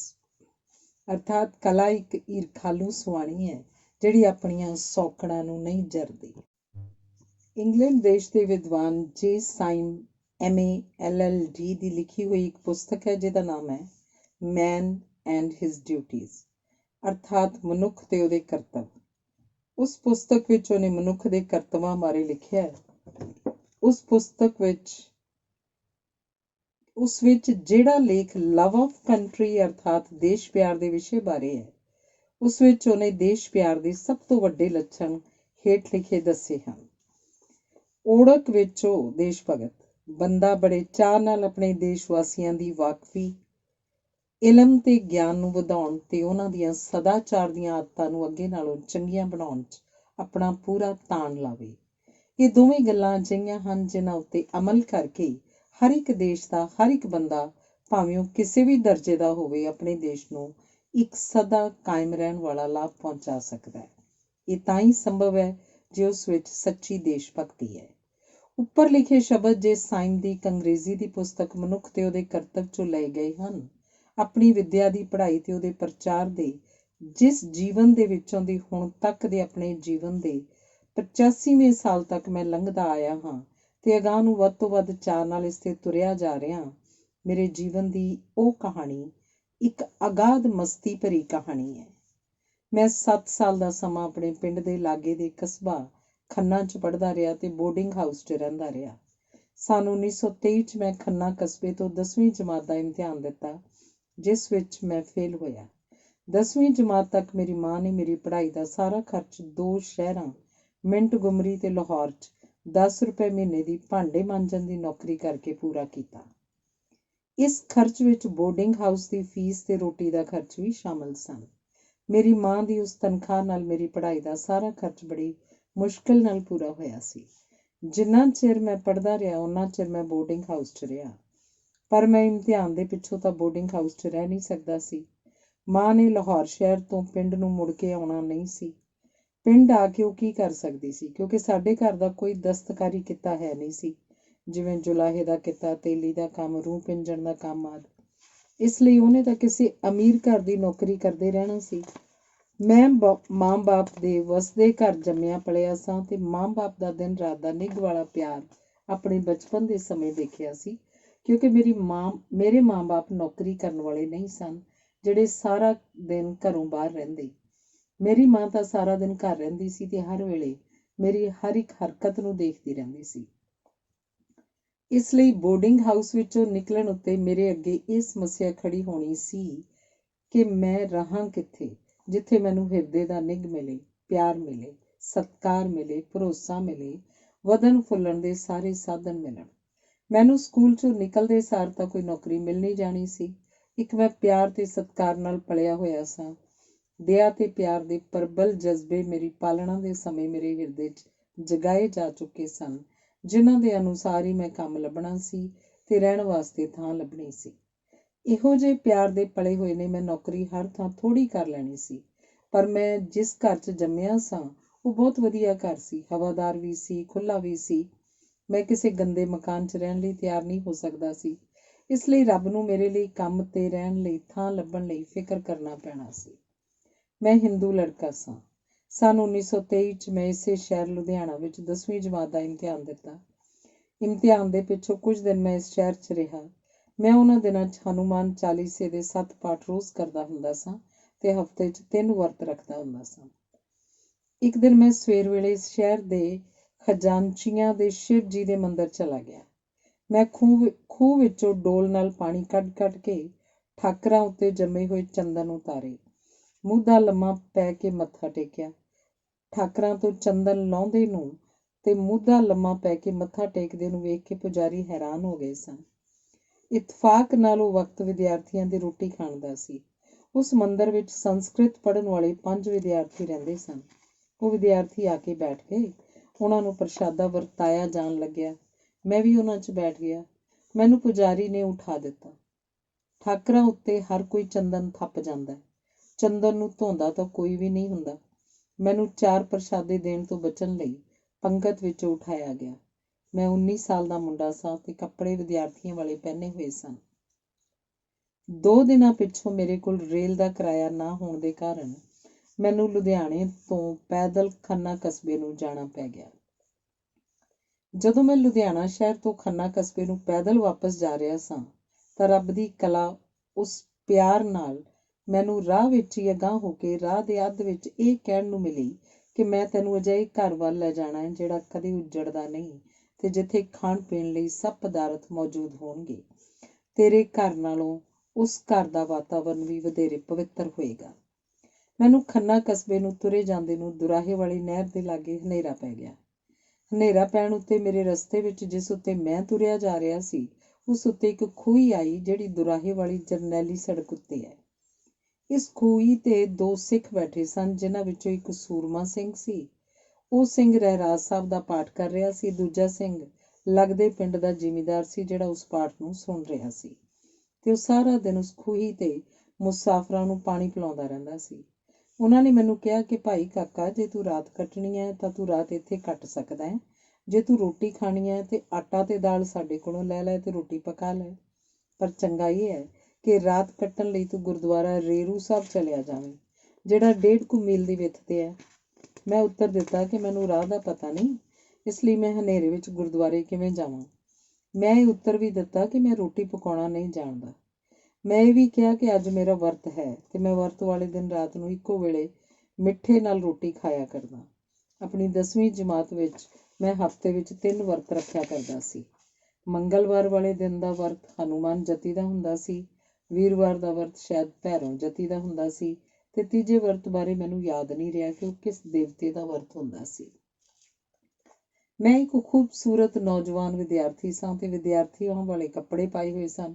ਜਦੋਂ ਉਹਨਾਂ ਸਿੰਘਾਂ ਨੇ ਇਹ ਸੁਣਿਆ ਕਿ ਮੈਂ ਹਫ਼ਤੇ 'ਚ 3 ਵਰਤ ਰੱਖਦਾ ਤਾਂ ਆਪਸ 'ਚ ਹੈਰਾਨ ਹੋ ਗੱਲਾਂ ਕਰਨ ਲੱਗ ਪਏ ਕਿ ਇਹਦੀ ਉਮਰ ਕਿਹੜੀ ਹੈ ਕਿ ਇਹ ਮੁੰਡਾ ਇਸ ਉਮਰ 'ਚ 3 ਵਰਤ ਰੱਖਦਾ ਹੈ। ਜ਼ਿਮੀਂਦਾਰ ਸਿੰਘ ਦੇ ਹਿਰਦੇ 'ਚ ਮੇਰੀ ਵਰਤਾਂ ਵਾਲੀ ਗੱਲ ਦੇ ਕਾਰਨ ਸਤਿਕਾਰ ਪੈਦਾ ਹੋਇਆ ਤੇ ਉਹਨੇ ਕਿਹਾ ਕਿ ਕਾਕਾ, ਤੂੰ ਮੇਰੇ ਘਰ ਚੱਲ, ਉੱਥੇ ਤੈਨੂੰ ਮਿੱਠੇ ਨਾਲ ਰੋਟੀ ਵੀ ਦਿਆਂਗਾ ਤੇ ਸੌਣ ਲਈ ਜਗ੍ਹਾ ਵੀ। ਉਹ ਸਿੰਘ ਮੈਨੂੰ ਘਰ ਲੈ ਗਿਆ। ਉਹਨੇ ਮੈਨੂੰ ਕਾਂਸੇ ਦੇ ਛੰਨੇ 'ਚ ਘਿਓ ਸ਼ੱਕਰ ਰਲਾ ਕੇ ਦੇ ਦਿੱਤੀ। ਰੋਟੀ ਘਰ ਬਚੀ ਹੋਈ ਨਹੀਂ ਸੀ। ਉਹਨੇ ਆਪਣੇ ਘਰ ਦੇ ਵਰਾਂਡੇ 'ਚ ਸੌਣ ਨੂੰ ਮੰਜਾ ਵੀ ਦਿੱਤਾ। ਦੂਜਾ ਦਿਨ ਚੜ੍ਹਦਿਆਂ ਹੀ ਮੈਂ ਗੁਰਦੁਆਰਾ ਰੇਰੂ ਸਾਹਿਬ ਪੁੱਜ ਗਿਆ। ਸਵੇਰੇ ਗੁਰਦੁਆਰੇ ਪੁੱਜਦੇ ਹੀ ਮੈਂ ਦੇਖਿਆ ਕਿ ਬਹੁਤ ਪਿਆਰ ਭਰੇ ਵਾਤਾਵਰਨ 'ਚ ਅਜਿਹੀ ਰਿੜਕੀ ਹੋਈ ਲੱਸੀ ਵੰਡੀ ਜਾ ਰਹੀ ਸੀ, ਜਿਹੜੀ ਗਾੜੀ ਵੀ ਸੀ ਤੇ ਮਿੱਠੀ ਵੀ ਸੀ। ਚਾਹ ਜਿਹੜੀ ਵੰਡੀ ਜਾ ਰਹੀ ਸੀ ਉਹ ਇੰਝ ਸੀ ਜਿਵੇਂ ਨਿਰਾ ਦੁੱਧ ਹੀ ਹੋਵੇ। 10 ਕੁ ਵਜੇ ਗੁਰੂ ਕੇ ਲੰਗਰ ਵਿੱਚ ਪ੍ਰਸ਼ਾਦਾ ਵਰਤਿਆ। ਉਸ ਵਿੱਚ ਗੁੜ ਵਾਲੇ ਮਿੱਠੇ ਚੌਲ ਤੇ ਮਾਂਹ ਦੀ ਦਾਲ ਸੀ। ਲਾਂਗਰੀ ਸਿੰਘਾਂ ਪ੍ਰਸ਼ਾਦਾ ਬਹੁਤ ਹੀ ਮਿੱਠੇ ਬੋਲਾਂ ਨਾਲ ਵੰਡਿਆ। ਉਹਨਾਂ ਦੇ ਬੋਲ ਸਨ, ਪ੍ਰਸ਼ਾਦਾ ਗੁਰਮੁਖੋ, ਪ੍ਰਸ਼ਾਦਾ ਗੁਰਮੁਖੋ। ਦੁਪਹਿਰ ਦੇ 3 ਵਜੇ ਦੇ ਕਰੀਬ ਮੈਂ ਦੇਖਿਆ ਕਿ ਗੁਰਦੁਆਰੇ ਦੇ ਵੱਡੇ ਸੰਤ ਅਤਰ ਸਿੰਘ ਜੀ ਬੈਠੇ ਹੋਏ ਸਨ ਤੇ ਉਹਨਾਂ ਦੇ ਪਾਸ 5-7 ਸਿੱਖ ਨੌਜਵਾਨ ਬੈਠੇ ਸਨ, ਜਿਹੜੇ ਫੌਜ 'ਚੋਂ ਛੁੱਟੀ ਆਏ ਹੋਏ ਸਨ। ਸੰਤਾਂ ਨਾਲ ਨੌਜਵਾਨਾਂ ਦੀ ਬੈਠਕ ਇੱਕ ਪਰਿਵਾਰਕ ਪਿਆਰ ਦੀ ਝਲਕ ਪੇਸ਼ ਕਰਦੀ ਸੀ। ਨੌਜਵਾਨ ਲਾਗੇ ਦੇ ਪਿੰਡਾਂ ਤੋਂ ਆਏ ਸਨ ਤੇ ਸਤਸੰਗ ਕਰ ਰਹੇ ਸੀ। ਉਹ ਸੰਤਾਂ ਪਾਸ ਬੈਠੇ ਹੋਏ ਸਨ। ਸ਼ਾਮ ਵੇਲੇ ਕੀਰਤਨ ਹੋਇਆ, ਜਿਸ 'ਚ ਸੰਤ ਜੀ ਆਪ ਪਹਿਲਾਂ ਉੱਚੀ ਆਵਾਜ਼ ਨਾਲ ਸ਼ਬਦ ਪੜ੍ਹਦੇ ਰਹੇ ਤੇ ਬਾਕੀ ਸੰਗਤ ਪਿੱਛੇ ਲੱਗ ਕੇ ਉਹ ਸ਼ਬਦ ਪੜ੍ਹਦੀ ਰਹੀ। ਰਹਿਰਾਸ ਸਾਹਿਬ ਦੇ ਪਾਠ ਤੇ ਅਰਦਾਸ ਨੇ ਮੇਰੇ ਹਿਰਦੇ ਨੂੰ ਹਰਾ ਭਰਾ ਕਰਨ ਦਾ ਕੰਮ ਕੀਤਾ। ਗੁਰਦੁਆਰੇ 'ਚ ਲੱਗੀਆਂ ਹੋਈਆਂ ਸਿੱਖ ਗੁਰੂਆਂ ਦੀਆਂ ਤਸਵੀਰਾਂ ਨੇ ਵੀ ਮੇਰੇ ਹਿਰਦੇ ਤੇ ਬੜਾ ਭਾਰੀ ਪ੍ਰਭਾਵ ਪਾਇਆ। ਮੈਂ ਗੁਰਦੁਆਰੇ 'ਚ ਦੁੱਧ ਦੇਣ ਵਾਲੀਆਂ ਕਈ ਗਊਆਂ ਦੇਖੀਆਂ, ਜਿਹੜੀਆਂ ਬਹੁਤ ਚੰਗੀ ਤਰ੍ਹਾਂ ਪਲੀਆਂ ਹੋਈਆਂ ਸਨ ਤੇ ਦੇਖਣ ਨੂੰ ਬਹੁਤ ਸੋਹਣੀਆਂ ਲੱਗਦੀਆਂ ਸਨ। ਜਿਹੜੇ ਸਿੰਘ ਗਊਆਂ ਤੇ ਬੈਲਾਂ ਦੀ ਸੇਵਾ ਕਰ ਰਹੇ ਸਨ, ਮੇਰੇ ਪੁੱਛਣ ਤੇ ਉਹਨਾਂ ਨੇ ਦੱਸਿਆ ਕਿ ਅਸੀਂ ਇੱਥੇ ਸੇਵਾ ਕਰ ਰਹੇ ਹਾਂ, ਤਨਖਾਹ ਨਹੀਂ ਲੈ ਰਹੇ ਤੇ ਅਸੀਂ ਆਪਣਾ ਜੀਵਨ ਸੇਵਾ ਲਈ ਗੁਰਦੁਆਰੇ ਨੂੰ ਦਿੱਤਾ ਹੋਇਆ।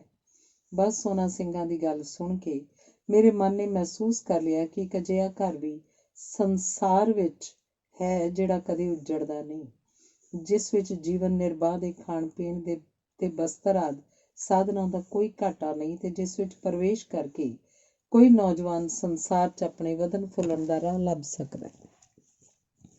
ਮੈਂ ਸਰੀਰ, ਹਿਰਦੇ ਤੇ ਬੁੱਧੀ ਦੀਆਂ ਬਹੁਤ ਉੱਚੇ ਦਰਜੇ ਦੀਆਂ ਸ਼ਕਤੀਆਂ ਲੈ ਕੇ ਪੈਦਾ ਹੋਇਆ ਸੀ। ਕਿਸੇ ਘਰ ਵਿੱਚੋਂ ਜੇਕਰ ਮੈਨੂੰ ਕੋਈ ਘਾਟ ਮਹਿਸੂਸ ਹੋ ਸਕਦੀ ਸੀ, ਉਹ ਕੇਵਲ ਬੁੱਧੀ ਦੇ ਵਿਕਾਸ ਦੀ ਹੀ ਸੀ। ਪਰ ਸੰਤਾਂ ਪਾਸ ਬੈਠੇ ਹੋਏ ਨੌਜਵਾਨਾਂ ਦੀ ਧਾਰਮਿਕ ਵਿਸ਼ੇ ਤੇ ਵਿਚਾਰ ਵਟਾਂਦਰੇ ਦੀ ਝਾਕੀ ਨੇ ਮੈਨੂੰ ਇਹ ਪੂਰਾ ਭਰੋਸਾ ਵੀ ਦਿੱਤਾ ਸੀ ਕਿ ਬੁੱਧੀ ਦੇ ਵਿਕਾਸ ਲਈ ਉਸ ਸਥਾਨ ਦੇ ਦਿਨ ਪ੍ਰਤੀ ਦਿਨ ਦੇ ਕਾਰਜਾਂ ਦੇ ਸਮੇਂ ਦੀ ਵੰਡ ਵਿੱਚ ਉਚੇਚਾ ਸਥਾਨ ਦਿੱਤਾ ਗਿਆ ਹੈ ਤੇ ਉਹਦਾ ਕਥਾ ਕੀਰਤਨ ਤੇ ਪਾਠ ਦਾ ਸਾਰਾ ਵਾਤਾਵਰਨ ਹੀ ਬੁੱਧੀ ਦੀਆਂ ਸ਼ਕਤੀਆਂ ਤੇ ਹਿਰਦੇ ਦੀਆਂ ਭਾਵਨਾਵਾਂ ਦੇ ਵਿਕਾਸ ਦਾ ਹੈ। ਗੁਰਦੁਆਰਾ ਰੇਰੂ ਸਾਹਿਬ ਲੁਧਿਆਣਾ ਸ਼ਹਿਰ ਦੇ ਤੇ ਖੰਨਾ ਕਸਬੇ ਦੇ ਵਿਚਕਾਰ ਅੱਧ ਵਿੱਚ ਹੈ। ਖੰਨਾ ਕਸਬੇ 'ਚ ਪੁੱਜ ਕੇ ਮੈਂ ਇਹ ਸੋਚਣਾ ਸੀ ਕਿ ਮੈਂ ਕਿੱਥੇ ਰਹਾਂ। ਮੇਰਾ ਘਰ ਉੱਜੜ ਗਿਆ ਹੈ, ਪਰ ਰੱਬ ਨੇ ਕਿਹਾ ਕਿ ਪੂਰਨ ਸਿੰਘਾ, ਹੌਕਾ ਲੈਣ ਦੀ ਲੋੜ ਨਹੀਂ। ਤੇਰਾ ਘਰ ਉੱਜੜਿਆ ਜ਼ਰੂਰ ਹੈ, ਪਰ ਉਹਦੇ ਉੱਜੜਨ ਵਿੱਚ ਵੀ ਤੇਰੇ ਵਧਣ ਫੁੱਲਣ ਦੇ ਭੇਦ ਛਿਪੇ ਹੋਏ ਹਨ। ਤੂੰ ਆਪਣੇ ਬਚਪਨ 'ਚ ਆਪਣੀ ਮਾਂ ਤੋਂ ਜਿਹੜੇ ਦਇਆ ਤੇ ਸੰਤੋਖ ਦੇ ਸੰਸਕਾਰ ਲੈ ਕੇ ਪਲਿਆ ਹੈ, ਧਰੁਵ ਪ੍ਰਹਿਲਾਦ, ਸਰਵਣ ਕੁਮਾਰ ਤੇ ਰਾਜਾ ਜਨਕ, ਕਬੀਰ ਭਗਤ ਤੇ ਨਰਸੀ ਭਗਤ ਵਰਗੇ ਜਿਨ੍ਹਾਂ ਸਿਰ ਕੱਢ ਮਹਾਂਪੁਰਸ਼ਾਂ ਦੀਆਂ ਕਹਾਣੀਆਂ ਬਚਪਨ 'ਚ ਤੂੰ ਸੁਣ ਕੇ ਪਲਿਆ ਹੈ, ਉਹਨਾਂ ਅਨੁਸਾਰ ਤੇਰਾ ਨਿਰਬਾਹ ਤੇਰੇ ਜਨਮ ਦੇ ਛੋਟੇ ਜਿਹੇ ਘਰ 'ਚ ਨਹੀਂ ਹੋ ਸਕਦਾ ਸੀ। ਤੈਨੂੰ ਕਿਸੇ ਬਹੁਤ ਵੱਡੇ ਘਰ ਦੀ ਲੋੜ ਸੀ, ਜਿਹਦਾ ਵਾਤਾਵਰਨ ਧਾਰਮਿਕ ਤੇ ਰੂਹਾਨੀ ਹੁੰਦਾ, ਜਿਸ ਵਿੱਚ ਤੇਰੇ ਮਾਨਸਿਕ ਵਿਕਾਸ ਲਈ ਧਨ ਤੇ ਪਦਾਰਥਾਂ ਦੇ ਵੱਧ ਤੋਂ ਵੱਧ ਸਾਧਨ ਹੁੰਦੇ, ਜਿਸ ਦੀ ਛਤਰ ਛਾਇਆ 'ਚ ਰਹਿ ਕੇ ਤੇ ਜਿਸ ਦੇ ਸੱਭਿਆਚਾਰ ਦਾ ਅੰਗ ਬਣ ਕੇ ਤੂੰ ਆਪਣੀਆਂ ਸਰੀਰ, ਬੁੱਧੀ ਤੇ ਹਿਰਦੇ ਦੀਆਂ ਸ਼ਕਤੀਆਂ ਦੇ ਵੱਧ ਤੋਂ ਵੱਧ ਵਿਕਾਸ ਲਈ ਹਰ ਪ੍ਰਕਾਰ ਦੀਆਂ ਲੋੜੀਂਦੀਆਂ ਸਹੂਲਤਾਂ ਸਹਿਜੇ ਹੀ ਪ੍ਰਾਪਤ ਕਰ ਸਕਦਾ ਹੈ। ਮੈਂ ਤੈਨੂੰ ਉਸ ਘਰ ਦੇ ਦਰਸ਼ਨ ਉਸ ਦਿਨ ਤੋਂ ਵੀ ਇੱਕ ਦਿਨ ਪਹਿਲਾਂ ਕਰਾਵਾਂਗਾ ਜਿਸ ਦਿਨ ਤੈਨੂੰ ਆਪਣੀ ਪੜ੍ਹਾਈ ਦੀ ਸਮਾਪਤੀ ਦੇ ਪਿੱਛੋਂ ਖੁੱਲ੍ਹੇ ਸੰਸਾਰ 'ਚ ਪ੍ਰਵੇਸ਼ ਕਰਨ ਦੀ ਲੋੜ ਹੋਏਗੀ। ਸੋ ਰੇਰੂ ਸਾਹਿਬ ਤੋਂ ਨਿਕਲ ਕੇ ਖੰਨਾ ਕਸਬੇ ਨੂੰ ਤੁਰਨ ਤੋਂ ਪਹਿਲਾਂ ਉਸ ਗੁਰਦੁਆਰੇ ਦੀ ਝਾਕੀ ਨੇ ਮੈਨੂੰ ਜਿਹੜੀ ਨਵੀਂ ਦੁਨੀਆ ਦੇ ਦਰਸ਼ਨ ਕਰਾਏ, ਉਸ ਤੋਂ ਮੈਨੂੰ ਇਹ ਖਿਆਲ ਪੈਦਾ ਹੋ ਗਿਆ ਕਿ ਜੀਵਨ ਨੂੰ ਲਾਉਣ ਲਈ ਕੋਈ ਅਜਿਹੀ ਥਾਂ ਮੌਜੂਦ ਹੈ ਜਿਸ ਨਾਲ ਸੰਬੰਧ ਪੈਦਾ ਕਰਕੇ ਬੰਦਾ ਆਪਣੇ ਦੁੱਖ ਸੁੱਖ ਦੇ ਵੇਲੇ ਦੀ ਸੱਚੀ ਸਾਂਝ ਵਾਲੀ ਕੋਈ ਥਾਂ ਪ੍ਰਾਪਤ ਕਰ ਸਕਦਾ ਹੈ। ਉਸ ਥਾਂ ਨਾਲ ਸੰਬੰਧ ਜੋੜ ਕੇ ਆਪਣੀਆਂ ਬੁੱਧੀ, ਸਰੀਰ ਤੇ ਹਿਰਦੇ ਦੀਆਂ ਸ਼ਕਤੀਆਂ ਦੇ ਵਿਕਾਸ ਤੇ ਵਰਤੋਂ ਬਾਰੇ ਸੋਚ ਵਿਚਾਰ ਲਈ ਸਮਾਂ ਪ੍ਰਾਪਤ ਕਰ ਸਕਦਾ ਹੈ ਕਿ ਕਿਹੜੇ ਕਾਰਜ ਸੰਸਾਰ 'ਚ ਕੀਤੇ ਜਾਣੇ ਚਾਹੀਦੇ ਹਨ, ਜਿਨ੍ਹਾਂ ਵਿੱਚ ਉਸਨੂੰ ਆਪਣਾ ਸਹਿਯੋਗ ਦੇਣਾ ਚਾਹੀਦਾ ਹੈ, ਜਾਂ ਕਿਹੜੇ ਕੰਮ ਕੀਤੇ ਜਾਣੇ ਚਾਹੀਦੇ ਹਨ ਪਰ ਨਹੀਂ ਹੋ ਰਹੇ, ਉਹਨਾਂ ਕੰਮਾਂ ਨੂੰ ਕਰਨ ਵਿੱਚ ਉਹਨੂੰ ਪਹਿਲ ਕਰਨੀ ਚਾਹੀਦੀ ਹੈ। ਸੋ ਗੁਰਦੁਆਰਾ ਰੇਰੂ ਸਾਹਿਬ ਦੇ ਸੱਭਿਆਚਾਰ ਦੇ ਦਰਸ਼ਨ ਕਰਕੇ ਮੈਂ ਪ੍ਰਸੰਨ ਹੋ ਗਿਆ ਤੇ ਉੱਥੋਂ ਹਿਰਦੇ ਵਿੱਚ ਇਹ ਮਹਿਸੂਸ ਕਰਦਾ ਹੋਇਆ ਨਿਕਲਿਆ ਕਿ ਮੈਨੂੰ ਉਹ ਥਾਂ ਲੱਭ ਗਿਆ ਜਿਸ ਦੀ ਮੈਨੂੰ ਆਪਣੇ ਜੀਵਨ ਦੇ ਵਿਕਾਸ ਲਈ ਲੋੜ ਸੀ। ਹੌਕਿਆਂ ਦੀ ਥਾਂ ਮੈਨੂੰ ਭਾਰੀਆਂ ਖੁਸ਼ੀਆਂ ਪ੍ਰਾਪਤ ਹੋ ਗਈਆਂ ਤੇ ਮੈਂ ਸੋਚਣ ਲੱਗਾ ਕਿ ਕਿੰਨੀ ਛੇਤੀ ਮੈਂ ਆਪਣੇ ਆਪ ਨੂੰ ਉਸ ਮਹਾਨ ਸਥਾਨ ਦੇ ਸੱਭਿਆਚਾਰ 'ਚ ਰੰਗ ਲਵਾਂ ਤੇ ਉਹਦੇ ਸੱਭਿਆਚਾਰ ਦਾ ਅੰਗ ਬਣ ਜਾਵਾਂ। ਗੁਰਦੁਆਰਾ ਰੇਰੂ ਸਾਹਿਬ ਦੀ ਯਾਤਰਾ ਤੋਂ ਮੇਰੇ ਮਨ ਤੇ ਕੀ ਪ੍ਰਭਾਵ ਪਏ, ਉਸ ਬਾਰੇ ਮੈਂ ਹੋਰ ਕੁਝ ਲਿਖਣਾ ਹੈ, ਪਰ ਉਹਦੀ ਲਿਖਤ ਵਿੱਚ ਸਭ ਤੋਂ ਵੱਧ ਮਹੱਤਤਾ ਗੁਰੂ ਕੇ ਲੰਗਰ ਨੂੰ ਦਿੱਤੀ ਜਾਏਗੀ। ਪਤਾ ਨਹੀਂ ਉਹ ਸਭ ਕੁਝ ਇਸ ਸੰਸਕਰਣ 'ਚ ਦਿੱਤਾ ਜਾਵੇ ਜਾਂ ਅਗਲੇ ਵਿੱਚ। ਈਸਾਈ ਧਰਮ ਦੀ ਇੱਕ ਸੰਪਰਦਾ ਸਾਲਵੇਸ਼ਨ ਆਰਮੀ, ਮੁਕਤੀ ਫੌਜ ਹੈ, ਜਿਹਦਾ ਜਨਮ ਇੰਗਲੈਂਡ ਦੇਸ਼ 'ਚ ਹੋਇਆ ਸੀ। ਇਸ ਦਾ ਬਾਨੀ ਇੱਕ ਅੰਗਰੇਜ਼ ਪਾਦਰੀ ਵਿਲੀਅਮ ਬੂਥ ਸੀ। ਇਹਦਾ ਜਨਮ ਹੋਏ ਨੂੰ 1.25 ਜਾਂ 150 ਸਾਲ ਦਾ ਸਮਾਂ ਹੋਇਆ ਹੋਵੇਗਾ। ਇਸ ਸੰਪਰਦਾ ਦੀਆਂ ਸ਼ਾਖਾਵਾਂ 96 ਦੇਸ਼ਾਂ 'ਚ ਹਨ।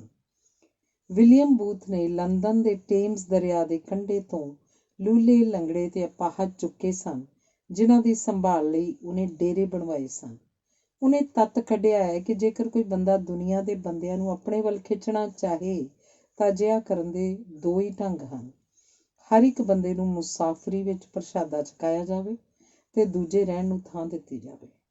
ਸ੍ਰੀ ਗੁਰੂ ਨਾਨਕ ਦੇਵ ਜੀ ਨੇ ਜਦੋਂ ਸਿੱਖ ਧਰਮਸ਼ਾਲ ਦੀ ਨੀਂਹ ਰੱਖੀ ਸੀ ਤਾਂ ਇਹ ਦੋਵੇਂ ਗੱਲਾਂ ਧਰਮਸ਼ਾਲ ਦੇ ਬੁਨਿਆਦੀ ਅਸੂਲ ਮੰਨੇ ਗਏ ਸਨ। ਤੀਜਾ ਅਸੂਲ ਕਥਾ ਕੀਰਤਨ ਤੇ ਪਾਠ ਦਾ ਸੀ। ਮੇਰੀ ਮਾਂ ਮੇਰੇ ਬਚਪਨ 'ਚ ਮੈਨੂੰ ਹੇਠ ਲਿਖੀਆਂ ਕਹਾਣੀਆਂ ਜੈਸੀਆਂ ਮਹਾਂਪੁਰਸ਼ਾਂ ਦੀਆਂ ਅਨੇਕਾਂ ਕਹਾਣੀਆਂ ਸੁਣਾਇਆ ਕਰਦੀ ਸੀ। ਇੱਕ ਧਰੂਵ ਭਗਤ 5 ਸਾਲ ਦੀ ਉਮਰ 'ਚ ਰੱਬ ਪਾਸ ਗਿਆ ਤੇ ਉਸਨੂੰ ਕਹਿਣ ਲੱਗਾ ਕਿ ਰੱਬਾ, ਮੈਂ ਤੇਰਾ ਭਗਤ ਬਣਨਾ ਚਾਹੁੰਦਾ।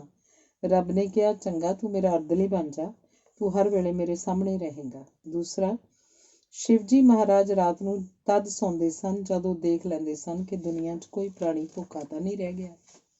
ਗੁਰਦੁਆਰਾ ਡੇਰਾ ਸਾਹਿਬ, ਲਾਹੌਰ, ਪਾਕਿਸਤਾਨ, ਸ੍ਰੀ ਗੁਰੂ ਅਰਜਨ ਦੇਵ ਜੀ ਦੇ ਜੋਤੀ ਜੋਤ ਸਮਾਉਣ ਦਾ ਸਥਾਨ ਹੈ। ਉਸ ਮਹਾਨ ਅਸਥਾਨ ਦੀ ਛਤਰ ਛਾਇਆ ਹੇਠ ਰਹਿੰਦਿਆਂ ਹੋਇਆਂ ਮੈਨੂੰ ਸੌਣ ਦੇ ਵੇਲੇ ਤੱਕ ਸਾਰਾ ਦਿਨ ਬੇਆਸਰੇ ਅਪਾਹਜਾਂ ਤੇ ਗਰੀਬਾਂ ਨੂੰ ਪ੍ਰਸ਼ਾਦਾ ਦੇਣ ਦਾ ਫਿਕਰ ਕਰਦੇ ਹੋਏ ਦੀ ਮੇਰੇ ਸ਼ਿਵਜੀ ਮਹਾਰਾਜ ਵਾਲੇ ਸੰਸਕਾਰ ਦੀ ਤ੍ਰਿਪਤੀ ਹੁੰਦੀ ਰਹਿੰਦੀ ਸੀ। ਗੁਰਦੁਆਰਾ ਡੇਰਾ ਸਾਹਿਬ ਵਿੱਚ ਸ੍ਰੀ ਗੁਰੂ ਅਰਜਨ ਦੇਵ ਜੀ ਦੇ ਜੋਤੀ ਜੋਤ ਸਮਾਉਣ ਦੇ ਅਸਥਾਨ ਤੇ ਸ੍ਰੀ ਗੁਰੂ ਗ੍ਰੰਥ ਸਾਹਿਬ ਦਾ ਪ੍ਰਕਾਸ਼ ਹੋਇਆ ਹੁੰਦਾ ਸੀ। ਉਸ ਅਸਥਾਨ ਦੇ ਦਰਸ਼ਨ ਕਰਦਿਆਂ ਹੋਇਆਂ ਮੈਂ ਹਰ ਵੇਲੇ ਮਹਿਸੂਸ ਕਰਦਾ ਰਹਿੰਦਾ ਸਾਂ ਕਿ ਉਸ ਅਸਥਾਨ ਤੇ ਵਾਹਿਗੁਰੂ ਆਪਣਾ ਦਰਬਾਰ ਲਾਈ ਬਿਰਾਜਮਾਨ ਹੈ। ਉਸ ਮਹਾਨ ਅਸਥਾਨ 'ਚ ਮੈਨੂੰ ਮੇਰੇ ਧਰੂਵ ਭਗਤ ਵਾਲੇ ਸੰਸਕਾਰ ਦੀ ਤ੍ਰਿਪਤੀ ਵੀ ਹੁੰਦੀ ਰਹਿੰਦੀ ਸੀ। ਜਿਸ ਦਾ ਦਿਨ ਰਾਤ ਅਰਦਲੀ ਬਣ ਕੇ ਮੈਂ ਲਾਹੌਰ ਸ਼ਹਿਰ ਵਿੱਚ 24 ਸਾਲਾਂ ਦਾ ਸਮਾਂ ਨਾ ਕੇਵਲ ਪ੍ਰਾਣੀ ਮਾਤਰ ਦੀ ਅਨੇਕ ਪ੍ਰਕਾਰ ਦੀ ਸੇਵਾ ਕੀਤੀ, ਬਲਕਿ ਪ੍ਰਾਣੀ ਮਾਤਰ ਦੇ ਦੁੱਖ ਸੁੱਖ ਨਾਲ ਸੰਬੰਧ ਰੱਖਣ ਵਾਲੀਆਂ ਹਰ ਪ੍ਰਕਾਰ ਦੀਆਂ ਸਮੱਸਿਆਵਾਂ ਦੀ ਵੱਧ ਤੋਂ ਵੱਧ ਜਾਣਕਾਰੀ ਲਾਇਬ੍ਰੇਰੀ ਦੀਆਂ ਪੁਸਤਕਾਂ, ਮਾਸਿਕ ਪੱਤਰਾਂ ਤੇ ਅਖਬਾਰਾਂ ਦੁਆਰਾ ਕਰਨ ਦੇ ਰਾਹੇ ਤੁਰਿਆ। ਜਿਸ ਰਾਹ ਤੇ ਮੈਂ 78 ਸਾਲਾਂ ਦੀ ਅੱਜ ਦੀ ਆਪਣੀ ਆਯੂ ਤੱਕ ਤੁਰਿਆ ਜਾ ਰਿਹਾ। ਰੱਬ ਦੀ ਦਰਗਾਹ ਦਾ ਅਰਦਲੀ ਬਣ ਕੇ ਮੈਂ ਇਹੋ ਕੁਝ ਦੇਖਣਾ ਸੀ ਕਿ ਮਾਤ ਲੋਕ ਦਾ ਕੀ ਹਾਲ ਹੈ ਤੇ ਕਿਸ ਤਰ੍ਹਾਂ ਰੱਬ ਨੂੰ ਲੋਕਾਂ ਦੀਆਂ ਭੁੱਖ, ਨੰਗ, ਬੇਕਾਰੀ, ਗਰੀਬੀ, ਅਨਪੜ੍ਹਤਾ ਜੈਸੀਆਂ ਸਮੱਸਿਆਵਾਂ ਦੇ ਹੱਲ ਲੱਭੇ ਜਾ ਸਕਦੇ ਹਨ। ਮੈਂ ਇਹਨਾਂ ਧਰਮ ਸਥਾਨਾਂ ਤੇ ਤੀਰਥਾਂ ਨੂੰ ਸਾਖਿਆਤ ਰੱਬ ਦੇ ਦਰਬਾਰ ਸਮਝਦਾ, ਜਿਹੜੇ ਮੈਨੂੰ ਰੱਬ ਦੇ ਦਰਬਾਰ ਸਾਬਤ ਹੋਏ। ਅਗਲਾ ਲੇਖ, ਮੈਂ ਗੁਰਸਿੱਖੀ ਦੇ ਪ੍ਰਭਾਵ ਹੇਠ ਕਿਵੇਂ ਆਇਆ। ਸਾਡੇ ਪਿੰਡ ਰਾਜੇਵਾਲ ਰੋਹਣੋਂ ਤੋਂ ਸ੍ਰੀ ਗੁਰੂ ਗੋਬਿੰਦ ਸਿੰਘ ਸਾਹਿਬ ਜੀ ਦੇ ਛੋਟੇ ਸਾਹਿਬਜ਼ਾਦਿਆਂ ਦੇ ਸ਼ਹੀਦੀ ਅਸਥਾਨ ਦਾ ਗੁਰਦੁਆਰਾ ਸ੍ਰੀ ਫਤਿਹਗੜ੍ਹ ਸਾਹਿਬ 20 ਕੁ ਮੀਲ ਦੀ ਵਿੱਥ ਉੱਤੇ ਹੈ। ਸਾਡੇ ਇਲਾਕੇ 'ਚ ਫਤਿਹਗੜ੍ਹ ਸਾਹਿਬ ਦਾ ਸ਼ਹੀਦੀ ਜੋੜ ਮੇਲਾ ਸਿੱਖ ਪੰਥ ਦਾ ਇੱਕ ਭਾਰੀ ਇਕੱਠ ਹੋਇਆ ਕਰਦਾ ਹੈ। ਜਿਸ ਇਕੱਠ ਨੂੰ ਅਸੀਂ ਗੁਰਸਿੱਖੀ ਤੋਂ ਨਾਵਾਕਫ ਹੁੰਦੇ ਹੋਏ ਫਤਿਹਗੜ੍ਹ ਸਾਹਿਬ ਦੇ ਸ਼ਹੀਦੀ ਜੋੜ ਮੇਲੇ ਦੀ ਥਾਂ ਫਤਿਹਗੜ੍ਹ ਸਾਹਿਬ ਦਾ ਮੇਲਾ ਹੀ ਕਿਹਾ ਕਰਦੇ ਸਾਂ। ਜਦੋਂ ਮੈਂ 14 ਕੁ ਸਾਲ ਦਾ ਹੋਇਆ ਤਾਂ ਮੈਨੂੰ ਉਸ ਗੁਰਪੁਰਬ ਦੇ ਅਵਸਰ ਤੇ ਫਤਿਹਗੜ੍ਹ ਸਾਹਿਬ ਨੂੰ ਜਾਣ ਦਾ ਖਿਆਲ ਇੱਕ ਸਧਾਰਨ ਮੇਲੇ ਦੇ ਖਿਆਲ ਨਾਲ ਆਇਆ। ਉਹ ਜੋੜ ਮੇਲਾ 2-3 ਦਿਨ ਰਹਿੰਦਾ ਹੈ ਤੇ ਉਹ ਦਿਨ ਸਖਤ ਸਰਦੀ ਦੇ ਹੁੰਦੇ ਹਨ। ਮੈਂ ਉਸ ਤੋਂ ਪਹਿਲਾਂ ਸਿੱਖ ਪੰਥ ਦਾ ਕੋਈ ਵੀ ਜੋੜ ਮੇਲਾ ਨਹੀਂ ਦੇਖਿਆ ਸੀ। ਇਸ ਲਈ ਰਾਤ ਕੱਟਣ ਦਾ ਖਿਆਲ ਵੀ ਮੇਰੇ ਲਈ ਇੱਕ ਸੋਚਣ ਵਾਲੀ ਗੱਲ ਸੀ। ਸਾਡੇ ਘਰ ਦੀਆਂ ਕੁਝ ਬੀਬੀਆਂ ਬਸੀ ਕਸਬੇ 'ਚ ਵਿਆਹੀਆਂ ਹੋਈਆਂ ਸਨ। ਉਹਨਾਂ ਸਕੀਰੀਆਂ ਦੇ ਕਾਰਨ ਮੈਨੂੰ ਉਸ ਗੁਰਪੁਰਬ ਨੂੰ ਜਾਣ ਦਾ ਹੀਆ ਪੈ ਗਿਆ ਤੇ ਮੈਂ ਉੱਥੇ ਚਲਾ ਗਿਆ। ਸ਼ਹੀਦੀ ਜੋੜ ਮੇਲੇ ਦੇ ਅੰਤਲੇ ਦਿਹਾੜੇ ਦੇ ਸਵੇਰ ਵੇਲੇ ਦੇ ਦੀਵਾਨ ਵਿੱਚ ਵਰਤਮਾਨ ਮਹਾਰਾਜਾ ਪਟਿਆਲਾ ਮਹਾਰਾਜਾ ਯਾਦਵਿੰਦਰ ਸਿੰਘ ਦੇ ਪਿਤਾ ਮਹਾਰਾਜਾ ਭੁਪਿੰਦਰ ਸਿੰਘ ਜੀ ਹਾਜ਼ਰ ਹੋਏ। ਇਹ ਗੱਲ 1918 ਦੀ ਹੋਏਗੀ। ਮਹਾਰਾਜਾ ਸਾਹਿਬ ਦੀਵਾਨ 'ਚ ਆ ਕੇ ਬੈਠ ਗਏ ਤੇ ਮੈਥੋਂ ਤੀਜੇ ਚੌਥੇ ਬੰਦੇ ਦੀ ਥਾਂ ਤੇ ਬੈਠੇ। ਮਹਾਰਾਜਾ ਸਾਹਿਬ ਦੇ ਨਾਲ ਇੱਕ ADC ਸੀ, ਜਿਹਦੀ ਉਮਰ 23 ਕੁ ਸਾਲ ਦੀ ਹੋਏਗੀ। ਉਹ ਇੱਕ ਬਹੁਤ ਹੀ ਸੁੰਦਰ ਨੌਜਵਾਨ ਸੀ, ਜਿਹਨੇ ਆਪਣੇ ਸਿਰ ਉੱਤੇ ਦੂਰੀ ਪੱਗ ਸਜਾਈ ਹੋਈ ਸੀ। ਉਸ ਗੱਭਰੂ ਦੀ ਕੇਸਾਂ ਉੱਤੇ ਸਜੀ ਹੋਈ ਦੂਰੀ ਪੱਗ ਤੇ ਬੱਧੀ ਹੋਈ ਉਹਦੀ ਦਾੜੀ, ਦੋਹਾਂ ਨੇ ਉਹਦੀ ਸਰੀਰਕ ਸੁੰਦਰਤਾ ਨੂੰ ਪੂਰਨ ਕਰਨ 'ਚ ਉਹੀਓ ਕੰਮ ਕੀਤਾ ਹੋਇਆ ਸੀ ਜੋ ਕਾਰਜ ਸੋਨੇ ਉੱਤੇ ਫੇਰ ਕੇ ਸੁਹਾਗਾ ਕਰਿਆ ਕਰਦਾ ਹੈ। ਉਹ ਸੁੰਦਰ ਗੱਭਰੂ ਮਹਾਰਾਜਾ ਸਾਹਿਬ ਦੇ ਦੀਵਾਨ 'ਚ ਬੈਠਦਿਆਂ ਗੁਰਦੁਆਰੇ ਦੀ ਇੱਕ ਮਿਹਰਾਬ ਦੇ ਹੇਠਾਂ ਮਹਾਰਾਜਾ ਸਾਹਿਬ ਵੱਲ ਮੂੰਹ ਕਰਕੇ ਖੜਾ ਹੋ ਗਿਆ ਤੇ ਮਹਾਰਾਜਾ ਸਾਹਿਬ ਵੱਲ ਟਿਕ ਲਗਾ ਕੇ ਤੱਕਣ ਲੱਗ ਪਿਆ ਸੀ। ਆਪਣੀ ਫੌਜੀ ਮਰਿਆਦਾ ਨਾਲ ਬੱਝੀ ਹੋਈ ਦਾੜੀ ਤੇ ਦੂਰੀ ਪੱਗ ਨਾਲ ਸਜਿਆ ਹੋਇਆ ਗਠੀਲਾ, ਚੁਸਤ, ਤਿਆਰ ਤੇ ਸੁੰਦਰਤਾ ਤੇ ਕਲਾ ਦੀ ਮੂਰਤ ਬਣਿਆ ਹੋਇਆ ਉਹ ਗੱਭਰੂ ਗੁਰਦੁਆਰੇ ਦੀ ਮਿਹਰਾਬ ਹੇਠਾਂ ਖਲੋਤਾ ਹੋਇਆ ਜਿਸ ਢੰਗ ਨਾਲ ਮਹਾਰਾਜਾ ਸਾਹਿਬ ਵੱਲ ਟਿਕੀ ਲਾਈ ਤੱਕ ਰਿਹਾ ਸੀ, ਉਹਦੀ ਉਹ ਅਦੁੱਤੀ ਝਾਕੀ ਮੇਰੇ ਹਿਰਦੇ ਦੀਆਂ ਡੂੰਘਾਈਆਂ ਵਿੱਚ ਉਤਰ ਗਈ ਸੀ। ਉਹ ਝਾਕੀ ਨਾ ਮੈਨੂੰ ਵਿਸਰੀ ਹੈ, ਨਾ ਹੀ ਮੇਰੇ ਜਿਉਂਦੇ ਜੀ ਕਦੇ ਉਹ ਵਿਸਰ ਹੀ ਸਕੇਗੀ। ਉਸ ਨੌਜਵਾਨ ਨੇ ਆਪਣੀ ਚੜ੍ਹਦੀ ਤੇ ਡੁੱਲ ਰਹੀ ਜਵਾਨੀ ਵਿੱਚ ਗੁਰਸਿੱਖੀ ਦੇ ਸੱਭਿਆਚਾਰ ਦੀ ਰੰਗਤ 'ਚ ਸੱਜ ਕੇ ਮੇਰੇ ਅੱਗੇ ਮਨੁੱਖੀ ਜੀਵਨ ਦੀ ਇੱਕ ਨਵੀਂ ਅਦੁੱਤੀ ਤੇ ਅਲੌਕਿਕ ਕਲਾ ਦਾ ਚਿੱਤਰ ਪੇਸ਼ ਕੀਤਾ ਸੀ, ਜਿਸ ਚਿੱਤਰ ਨੂੰ ਦੇਖ ਕੇ ਮੇਰਾ ਹਿਰਦਾ ਹੈਰਾਨ ਵੀ ਹੋਇਆ ਸੀ ਤੇ ਗਦਗਦ ਵੀ ਹੋਇਆ ਸੀ। ਉਸ ਮਹਾਨ ਗੁਰਪੁਰਬ ਦੀ ਸੰਗਤ ਤੇ ਸਤਸੰਗ ਦਾ ਸਾਰਾ ਵਾਤਾਵਰਨ ਮੇਰੇ ਲਈ ਇੱਕ ਅਲੌਕਿਕ ਵਾਤਾਵਰਨ ਸੀ। ਇੱਕ ਸਧਾਰਨ ਪਿੰਡ ਵਿੱਚ ਜੰਮਿਆ ਪਲਿਆ ਹੋਣ ਕਰਕੇ, ਜਿਸ ਵਿੱਚ ਗੁਰਸਿੱਖੀ ਦਾ ਪ੍ਰਚਾਰ ਨਾ ਹੋਇਆ ਵਰਗਾ ਹੀ ਸੀ, ਸਿੱਖ ਸੱਭਿਆਚਾਰ ਤੇ ਸਿੱਖ ਸਾਧ ਸੰਗਤ ਦੇ ਦਰਸ਼ਨਾਂ ਦੀ ਉਹ ਝਾਕੀ ਮੇਰੀ ਉਸ ਉਮਰ ਵਿੱਚ ਮੇਰੇ ਲਈ ਇੱਕ ਧਾਰਮਿਕ ਜੋੜ ਮੇਲੇ ਦੀ ਤੇ ਆਪਣੀ ਕਿਸਮ ਦੀ ਪਹਿਲੀ ਝਾਕੀ ਸੀ। ਉਸ ਨੌਜਵਾਨ ਦੇ ਦਰਸ਼ਨਾਂ ਸਮੇਤ ਉਸ ਮਹਾਨ ਗੁਰਪੁਰਬ ਤੋਂ ਮੈਨੂੰ ਇੱਕ ਨਵੀਂ ਤੇ ਅਲੌਕਿਕ ਦੁਨੀਆ ਦੇ ਦਰਸ਼ਨ ਹੋਏ ਤੇ ਮੈਂ ਆਪਣੇ ਜੀਵਨ ਲਈ ਇੱਕ ਮਹਾਨ ਸਿੱਖਿਆ ਤੇ ਜੀਵਨ ਦੇ ਇੱਕ ਨਵੇਂ ਮੋੜ ਲਈ ਇੱਕ ਨਵੀਂ ਪ੍ਰੇਰਨਾ ਲੈ ਕੇ ਆਪਣੇ ਘਰ ਨੂੰ ਮੁੜਿਆ। ਸ਼ਹੀਦੀ ਜੋੜ ਮੇਲੇ ਦੇ ਅੰਤਲੇ ਦਿਹਾੜੇ ਗੁਰਦੁਆਰਾ ਫਤਿਹਗੜ੍ਹ ਸਾਹਿਬ ਤੋਂ ਸ਼ਹੀਦੀ ਜਲੂਸ ਨਿਕਲਿਆ ਸੀ, ਜਿਸ 'ਚ ਗੁਰਪੁਰਬ ਦੀ ਸਾਰੀ ਸੰਗਤ ਸਾਹਿਬਜ਼ਾਦਿਆਂ ਦੇ ਸੰਸਕਾਰ ਦੇ ਅਸਥਾਨ ਗੁਰਦੁਆਰਾ ਜੋਤੀ ਸਰੂਪ ਨੂੰ ਗਈ ਸੀ। ਮਹਾਰਾਜ ਸਾਹਿਬ ਵੀ ਉਸ ਜਲੂਸ 'ਚ ਸ਼ਾਮਲ ਹੋਏ ਤੇ ਉਹ ਸਾਰਾ ਰਸਤਾ ਨੰਗੇ ਪੈਰੀ ਸ੍ਰੀ ਗੁਰੂ ਗ੍ਰੰਥ ਸਾਹਿਬ ਜੀ ਦੀ ਸਵਾਰੀ ਨੂੰ ਆਪਣੇ ਹੱਥਾਂ ਨਾਲ ਚੌਰ ਝੱਲਦੇ ਗਏ। ਜਲੂਸ ਵਿੱਚ ਵਿਦਿਆਰਥੀ ਬੀਬੀਆਂ ਦਾ ਇੱਕ ਜਥਾ ਸ਼ਾਮਲ ਹੋਇਆ, ਜਿਹੜਾ ਜਥਾ ਸ੍ਰੀ ਗੁਰੂ ਗ੍ਰੰਥ ਸਾਹਿਬ ਜੀ ਦੀ ਸਵਾਰੀ ਅੱਗੇ ਸ਼ਬਦ ਕੀਰਤਨ ਕਰਦਾ ਗਿਆ। ਇਹ ਜਥਾ ਸ਼ਾਇਦ ਜਸਪਾਲੋਂ ਦੇ ਬੀਬੀਆਂ ਦੇ ਹਾਈ ਸਕੂਲ ਦਾ ਸੀ।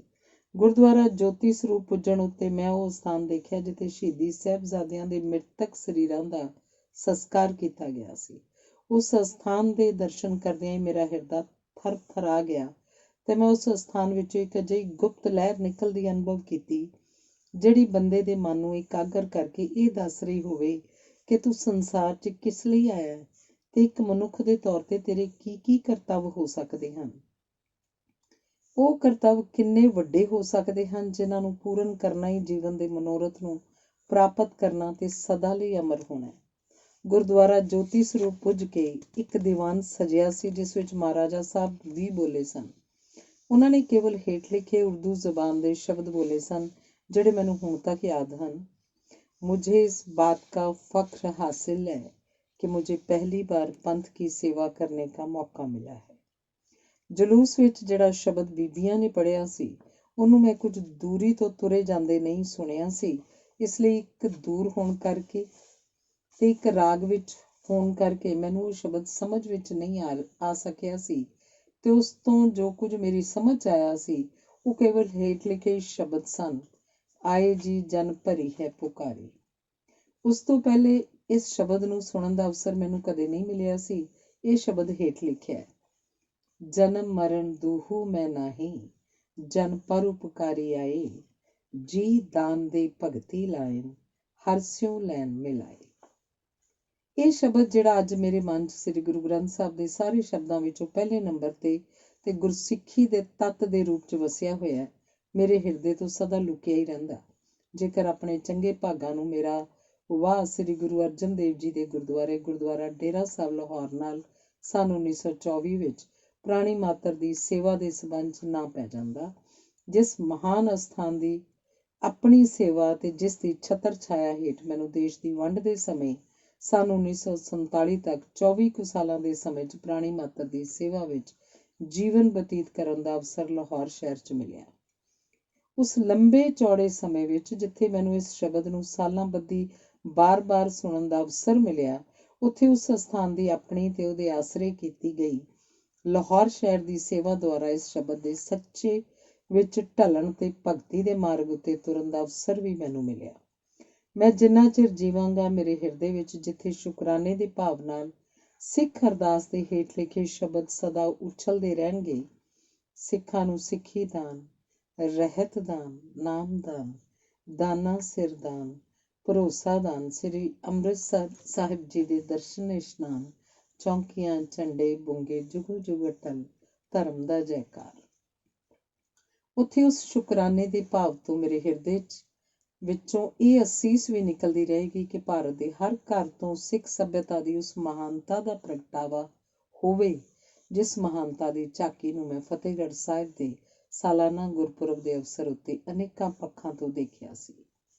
ਮੈਂ ਇਹ ਅਰਦਾਸ ਵੀ ਕਰਦਾ ਕਿ ਮੈਨੂੰ ਆਪਣੀ ਛੋਟੀ ਉਮਰ ਵਿੱਚ ਗੁਰਸਿੱਖੀ ਦੇ ਸੱਭਿਆਚਾਰ ਦੀ ਸੁੰਦਰਤਾ ਦੀ ਪਹਿਲੀ ਕਿਰਨ ਦਿਖਾਉਣ ਵਾਲਾ ਦੇਗ ਤੇਗ ਦੇ ਧਨੀ ਬਾਬਾ ਆਲਾ ਸਿੰਘ ਦਾ ਘਰਾਣਾ ਰਹਿੰਦੀ ਦੁਨੀਆ ਤੱਕ ਆਪਣੇ ਇਸ ਗੁਣ ਤੇ ਮਾਣ ਕਰ ਸਕੇ ਤੇ ਇਸ ਗੁਣ ਦਾ ਸੰਸਾਰ 'ਚ ਵੱਧ ਤੋਂ ਵੱਧ ਵਾਧਾ ਕਰਨਾ ਆਪਣਾ ਕਰਤੱਵ ਉਸੇ ਤਰ੍ਹਾਂ ਗਿਣ ਸਕੇ ਜਿਸ ਤਰ੍ਹਾਂ ਉਹਦੇ ਉਸ ਵੇਲੇ ਦੇ ਪ੍ਰਤੀਨਿਧ ਮਹਾਰਾਜਾ ਭੁਪਿੰਦਰ ਸਿੰਘ ਨੇ ਮੇਰੀ ਉਸ ਛੋਟੀ ਉਮਰ 'ਚ ਆਪਣੇ ਰਾਜ ਦੀ ਗੱਦੀ ਉੱਤੇ ਬੈਠਿਆਂ ਗਿਣਿਆ ਸੀ।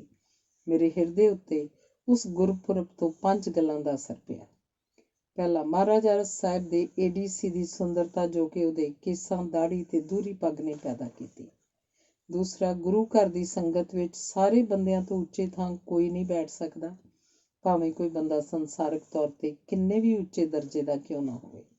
ਤੀਜਾ, ਉਸ ਸੰਗਤ ਵਿੱਚ ਕੋਈ ਵੱਡੇ ਤੋਂ ਵੱਡਾ ਆਦਮੀ ਆਪਣਾ ਸ਼ਾਮਲ ਹੋਣਾ ਆਪਣੇ ਧਨ ਭਾਗ ਗਿਣਦਾ ਹੈ। ਚੌਥਾ, ਜੋੜ ਮੇਲੇ ਉੱਤੇ ਅੰਮ੍ਰਿਤ ਵੇਲੇ ਗੁਰੂ ਕੇ ਸਿੱਖ ਤੜਕੇ ਦੇ ਹਨੇਰੇ ਵਿੱਚ ਇਸ਼ਨਾਨ ਕਰ ਰਹੇ ਸਨ ਤੇ ਬਾਣੀ ਵੀ ਪੜ੍ਹ ਰਹੇ ਸਨ। ਪੰਜਵਾਂ, ਛੋਟੀ ਉਮਰ ਦੇ ਬੱਚਿਆਂ ਦੇ ਉਸ ਉਮਰ ਵਿੱਚ ਧਰਮ ਲਈ ਜਾਨ ਵਾਰ ਦੇਣ ਦੇ ਇਤਿਹਾਸ ਨੇ ਮੇਰੀ ਉਸ ਹੋਸ਼ ਸੰਭਾਲ ਰਹੀ ਉਮਰ ਵਿੱਚ ਜੀਵਨ ਦਾ ਇੱਕ ਗੰਭੀਰ ਪੱਖ ਮੇਰੇ ਸਾਹਮਣੇ ਰੱਖਿਆ। ਜੀਵਨ ਦੇ ਇਸ ਪੱਖ ਦਾ ਇਸ ਉਮਰ ਵਿੱਚ ਹਰ ਇੱਕ ਬੱਚੇ ਅੱਗੇ ਰੱਖਿਆ ਜਾਣਾ ਬੜਾ ਜ਼ਰੂਰੀ ਹੈ, ਕਿਉਂਕਿ ਉਸ ਉਮਰ ਤੋਂ ਹੀ ਉਹਨੂੰ ਉਹਨਾਂ ਗੱਲਾਂ ਦਾ ਗਿਆਨ ਹੋਣ ਲੱਗਿਆ ਕਰਦਾ ਹੈ ਜਿਹੜੀਆਂ ਉਹਦੀ ਸਮਝ ਵਿੱਚ ਪੂਰੀਆਂ ਨਾ ਆਉਂਦੀਆਂ ਹੋਈਆਂ ਉਹਦੇ ਪੈਰਾਂ ਨੂੰ ਉਹ ਖੇਡ ਦੇਣ ਵਾਲੀਆਂ ਹੁੰਦੀਆਂ ਹਨ। ਮਹਾਰਾਜਾ ਸਾਹਿਬ ਦਾ ਨੰਗੇ ਪੈਰੀ ਸ੍ਰੀ ਗੁਰੂ ਗ੍ਰੰਥ ਸਾਹਿਬ ਨੂੰ ਚੌਰ ਕਰਦਿਆਂ ਜਾਣਾ ਤੇ ਉਹਨਾਂ ਸਮੇਤ ਸਾਰੀ ਸੰਗਤ ਦਾ ਭਾਰੀ ਉਦਾਸੀ ਭਰੇ ਹਿਰਦੇ ਨਾਲ ਸਾਹਿਬਜ਼ਾਦਿਆਂ ਦੇ ਸ਼ਹੀਦੀ ਅਸਥਾਨ ਅੱਗੇ ਸਿਰ ਝੁਕਾਉਣਾ ਤੇ ਉਹਨਾਂ ਦੇ ਸ਼ਹੀਦੀ ਅਸਥਾਨ ਦੀ ਧੂੜ ਨੂੰ ਮੱਥੇ ਨੂੰ ਲਾ ਕੇ ਆਪਣੇ ਧਨ ਭਾਗ ਗਿਣਨਾ ਦੇ ਦ੍ਰਿਸ਼ਾਂ ਨੇ ਮੇਰੇ ਮਨ ਵਿੱਚ ਇਹ ਗੱਲ ਲਿਆਂਦੀ ਕਿ ਜੇਕਰ ਮਹਾਰਾਜਾ ਸੰਸਾਰ ਦੇ ਵੱਧ ਤੋਂ ਵੱਧ ਪਦਾਰਥਾਂ ਤੇ ਵੱਡੀ ਤੋਂ ਵੱਡੀ ਸੰਸਾਰਕ ਪਦਵੀ ਰੱਖਦਿਆਂ ਹੋਇਆਂ ਇਸ ਥਾਂ ਤੇ ਕੋਈ ਉਚੇਚੀ ਰੂਹਾਨੀ ਦਾਤ ਲੱਭਣਾ ਚਾਹੁੰਦਾ ਹੈ ਤਾਂ ਫਿਰ ਸੰਸਾਰਕ ਪਦਾਰਥਾਂ ਤੇ ਪਦਵੀਆਂ ਦੇ ਬਾਰੇ ਸੋਚਣ ਤੋਂ ਪਹਿਲਾਂ ਅਜਿਹੇ ਇਤਿਹਾਸ ਨੂੰ ਪੈਦਾ ਕਰਨ ਵਾਲੇ ਗੁਰੂ ਘਰ ਦੀ ਫਿਲਾਸਫੀ ਤੇ ਇਤਿਹਾਸ ਦਾ ਪਤਾ ਕਰ ਲੈਣਾ ਜ਼ਰੂਰੀ ਹੈ। ਘਰ ਪੁੱਜ ਕੇ ਮੈਂ ਆਪਣੀ ਮਾਂ ਨੂੰ ਆਖਿਆ ਕਿ ਮੈਂ ਮਹਾਰਾਜਾ ਪਟਿਆਲਾ ਦੇ ਇੱਕ ADC ਨੂੰ ਦੇਖ ਕੇ ਆਇਆ ਜਿਹਦੇ ਚਿਹਰੇ ਦੀ ਦਾੜੀ, ਕੇਸਾਂ ਤੇ ਪੱਗ ਤੋਂ ਪੈਦਾ ਹੋਈ ਸੁੰਦਰਤਾ ਨੇ ਮੈਨੂੰ ਇਹ ਮਹਿਸੂਸ ਕਰਾਇਆ ਕਿ ਮੇਰੇ ਸਿਰ ਉੱਤੇ ਇੱਕ ਅਜਿਹੀ ਵਸਤੂ ਗੁੰਮ ਹੈ ਜਿਹੜੀ ਨਾ ਕੇਵਲ ਮਨੁੱਖ ਨੂੰ ਅਦੁੱਤੀ ਸੁੰਦਰਤਾ ਬਖਸ਼ਦੀ ਹੈ ਬਲਕਿ ਉਹਦੇ ਮਨੁੱਖੀ ਸਰੂਪ ਨੂੰ ਵੀ ਪੂਰਨ ਕਰਦੀ ਹੈ। ਸੋ ਮਾਂ, ਮੇਰਾ ਮਨ ਕੇਸ ਰੱਖੇ ਬਿਨਾਂ ਰਾਜੀ ਨਹੀਂ ਹੋ ਸਕਦਾ। ਮੇਰੀ ਮਾਂ ਨੇ ਆਖਿਆ ਕਿ 10ਵੀਂ ਜਮਾਤ ਤੱਕ ਠਹਿਰ ਜਾ, ਫਿਰ ਕੇਸ ਰੱਖ ਲਈ। ਮੇਰਾ ਖਿਆਲ ਹੈ ਕਿ ਮੇਰੀ ਮਾਂ ਨੇ ਸ਼ਾਇਦ ਮੈਨੂੰ ਇਹ ਵੀ ਕਿਹਾ ਸੀ ਕਿ ਕੇਸਾਂ ਦਾ ਭਾਰ ਹੁੰਦਾ ਹੈ, 10ਵੀਂ ਜਮਾਤ ਤੋਂ ਪਿੱਛੋਂ ਵੱਡਾ ਹੋ ਜਾਏਗਾ ਤੇ ਫਿਰ ਕੇਸ ਰੱਖ ਲਈ। ਕੇਸਾਂ ਬਾਰੇ ਕਿੰਨੇ ਗਲਤ ਖਿਆਲ ਲੋਕਾਂ ਦੇ ਦਿਲਾਂ ਵਿੱਚ ਬੈਠੇ ਹੋਏ ਹਨ। ਇਹ ਸਭ ਦੂਰ ਹੋਣੇ ਚਾਹੀਦੇ ਹਨ। ਜਿਸ ਲੂਲੇ ਨੂੰ ਮੈਂ ਪਾਲਿਆ ਉਹਦੇ ਕੇਸ ਦਾੜੀ ਰੱਖੇ ਹੋਏ ਹਨ, ਭਾਵੇਂ ਉਹ 50 ਸਾਲਾਂ ਦਾ ਹੈ, ਪਰ ਉਹਦੀ ਬੁੱਧੀ ਬੱਚਿਆਂ ਵਾਲੀ ਹੈ। ਜੇਕਰ ਉਹਨੂੰ ਕੋਈ ਕਹੇ ਕਿ ਪਿਆਰਿਆ ਤੇਰੇ ਕੇਸ ਕਟਾ ਦੇਈਏ ਤਾਂ ਉਹ ਬਹੁਤ ਗੁੱਸਾ ਮਨਾਉਂਦਾ ਹੈ। ਕੇਸਾਂ ਤੇ ਦਾੜੀ ਦੁਆਰਾ ਬੰਦੇ ਦਾ ਜੋ ਸਰੂਪ ਪੂਰਨ ਹੁੰਦਾ ਹੈ, ਜੋ ਸੁੰਦਰਤਾ ਮਿਲਦੀ ਹੈ ਤੇ ਸਿਰ ਉੱਤੇ ਰੱਬ ਦੀ ਸੱਤਾ ਦੀ ਇੱਕ ਰੂਹਾਨੀ ਛਤਰੀ ਤਣੀ ਹੋਈ ਮਹਿਸੂਸ ਹੁੰਦੀ ਹੈ, ਉਹਨੂੰ ਹਰ ਕੋਮਲ ਭਾਵਾਂ ਵਾਲਾ ਮਹਿਸੂਸ ਕਰ ਸਕਦਾ ਹੈ। ਕੇਸਾਂ ਤੇ ਦਾੜੀ ਦੀਆਂ ਰੱਬੀ ਦਾਤਾਂ ਤੋਂ ਪੈਦਾ ਹੋਣ ਵਾਲੀ ਸੁੰਦਰਤਾ ਤੇ ਚਿਹਰੇ ਦੀ ਪੂਰਨਤਾ ਦੀ ਪਹਿਲੀ ਝਾਕੀ ਮੈਨੂੰ ਪਟਿਆਲਾ ਰਾਜ ਦੇ ਸੱਭਿਆਚਾਰ ਵਿੱਚ ਇੱਕ ਗੁਰਪੁਰਬ ਦੀ ਯਾਤਰਾ ਸਮੇਂ ਨਜ਼ਰ ਆਈ। ਪਰ ਕੇਸਾਂ ਦੀ ਸੁਨੱਖਾ ਸਰੀਰ ਲਈ ਰੱਖਿਆ ਦਾ ਸਬਕ ਮੈਨੂੰ ਇੱਕ ਬੇਰੀ ਦੇ ਰੁੱਖ ਨੇ ਪੜ੍ਹਾਇਆ। ਸਾਡੇ ਪਿੰਡ ਤੋਂ ਅੱਧਾ ਕੁ ਮੀਲ ਦੀ ਦੂਰੀ ਉੱਤੇ ਇੱਕ ਖੂਹੀ ਹੈ ਜਿਹੜੀ ਇੱਕ ਚੁਰਸਤੇ ਵਿੱਚ ਹੈ। ਗਰਮੀਆਂ ਦੀ ਸਾਰੀ ਰੁੱਤ 'ਚ ਮੇਰੀ ਮਾਂ ਉਸ ਖੂਹੀ ਉੱਤੇ ਸਾਰਾ ਦਿਨ ਰਾਹੀਆਂ ਨੂੰ ਪਾਣੀ ਪਿਲਾਉਣ ਲਈ ਬੈਠੀ ਰਿਹਾ ਕਰਦੀ ਸੀ। ਪਿੰਡ ਦਾ ਗਊਆਂ ਮੱਝਾਂ ਦਾ ਚੌਣਾ ਵੀ ਪਾਣੀ ਪੀਣ ਲਈ ਉੱਥੇ ਦੁਪਹਿਰ ਵੇਲੇ ਆਇਆ ਕਰਦਾ ਸੀ। ਖੂਹੀ ਦੇ ਲਾਗੇ ਬੇਰੀ ਦਾ ਰੁੱਖ ਸੀ। ਮੈਂ ਇੱਕ ਦਿਨ ਗਰਮੀਆਂ ਦੀ ਰੁੱਤ ਵਿੱਚ ਉਸ ਰੁੱਖ ਦੇ ਹੇਠਾਂ ਬੈਠਾ ਸਾਂ। ਮੇਰੇ ਬੈਠਿਆਂ ਬੇਰੀ ਉੱਤੋਂ ਇੱਕ ਢੀਮ ਡਿੱਗੀ। ਜਿਹੜੀ ਮੇਰੇ ਮੱਥੇ ਦੇ ਲਾਗੇ ਸਿਰ ਉੱਤੇ ਵੱਜੀ ਤੇ ਉਸ ਨਾਲ ਮੇਰੇ ਸਿਰ ਵਿੱਚ ਕਾਪਾ ਖੁੱਲ੍ਹ ਗਿਆ। ਮਨੁੱਖ ਦਾ ਸਿਰ ਉਹਦੇ ਸਰੀਰ ਦਾ ਇੱਕ ਅਜਿਹਾ ਹਿੱਸਾ ਹੈ ਜਿਹਦੀ ਸੱਟ ਨਾਲ ਦਿਮਾਗ ਨੂੰ ਵੀ ਭਾਰੀ ਹਾਨੀ ਪੁੱਜ ਸਕਦੀ ਹੈ ਤੇ ਮੌਤ ਵੀ ਹੋ ਸਕਦੀ ਹੈ। ਮਨੁੱਖ ਦੇ ਸਰੀਰ ਦੇ ਬਾਕੀ ਦੇ ਅੰਗ ਜਿਵੇਂ ਲੱਤਾਂ, ਬਾਹਾਂ, ਹੱਥ, ਨੱਕ ਆਦਿ ਅਜਿਹੇ ਅੰਗ ਹੁੰਦੇ ਹਨ ਜਿਨ੍ਹਾਂ ਦੇ ਲੱਥ ਜਾਣ ਨਾਲ ਵੀ ਉਹ ਮਰ ਨਹੀਂ ਸਕਦਾ। ਉਸ ਇੱਟ ਨੇ ਮੈਨੂੰ ਕੇਸਾਂ ਦੀ ਮਹਾਨਤਾ ਦਾ ਸਬਕ ਪੜ੍ਹਾਇਆ ਤੇ ਮੈਂ ਉਸਦੇ ਲੱਗਣ ਤੋਂ ਪਿੱਛੋਂ ਸਰੀਰ ਦੀ ਰੱਖਿਆ ਲਈ ਕੇਸਾਂ ਦੀ ਲਾਭਦਾਇਕਤਾ ਦਾ ਕਾਇਲ ਹੋ ਗਿਆ। ਜਿਸ ਬੰਦੇ ਦੇ ਸਿਰ ਉੱਤੇ ਕੇਸ ਹੁੰਦੇ ਹਨ ਉਹਦਾ ਜੂੜਾ ਤੇ ਜੂੜੇ ਤੇ ਪੱਗ ਸਿਰ ਉੱਤੇ ਡਿੱਗ ਪੈਣ ਵਾਲੀ ਇੱਟ ਵਰਗੀ ਸ਼ੈ ਜਾਂ ਲਾਠੀ ਆਦਿ ਕਿਸੇ ਵਸਤੂ ਦੇ ਵਾਰ ਤੋਂ ਉਹਦਾ ਭਾਰਾ ਬਚਾਅ ਕਰ ਸਕਿਆ ਕਰਦੇ ਹਨ। ਕੇਸਾਂ ਦੇ ਜੂੜੇ ਨੂੰ ਤਲਵਾਰ ਵੀ ਨਹੀਂ ਕੱਟ ਸਕਿਆ ਕਰਦੀ। ਗੁਰਸਿੱਖੀ ਦੇ ਸੱਭਿਆਚਾਰ ਦੀ ਮਹਾਨਤਾ ਮੇਰੇ ਅੱਗੇ ਕਿਸ ਕਿਸ ਰੂਪ 'ਚ ਪ੍ਰਗਟ ਹੁੰਦੀ ਆਈ, ਇਸ ਗੱਲ ਦਾ ਇਤਿਹਾਸ ਲੰਬਾ ਚੌੜਾ ਹੈ। ਮੈਂ ਚਾਹੁੰਦਾ ਕਿ ਮੈਂ ਉਸ ਇਤਿਹਾਸ ਨੂੰ ਲਿਖ ਕੇ ਤੇ ਘਰ ਘਰ ਮੁਫਤ ਵੰਡ ਕੇ ਗੁਰੂ ਘਰ ਦਾ ਰਿਣ ਲਾ ਸਕਾਂ। ਧੰਨਵਾਦ।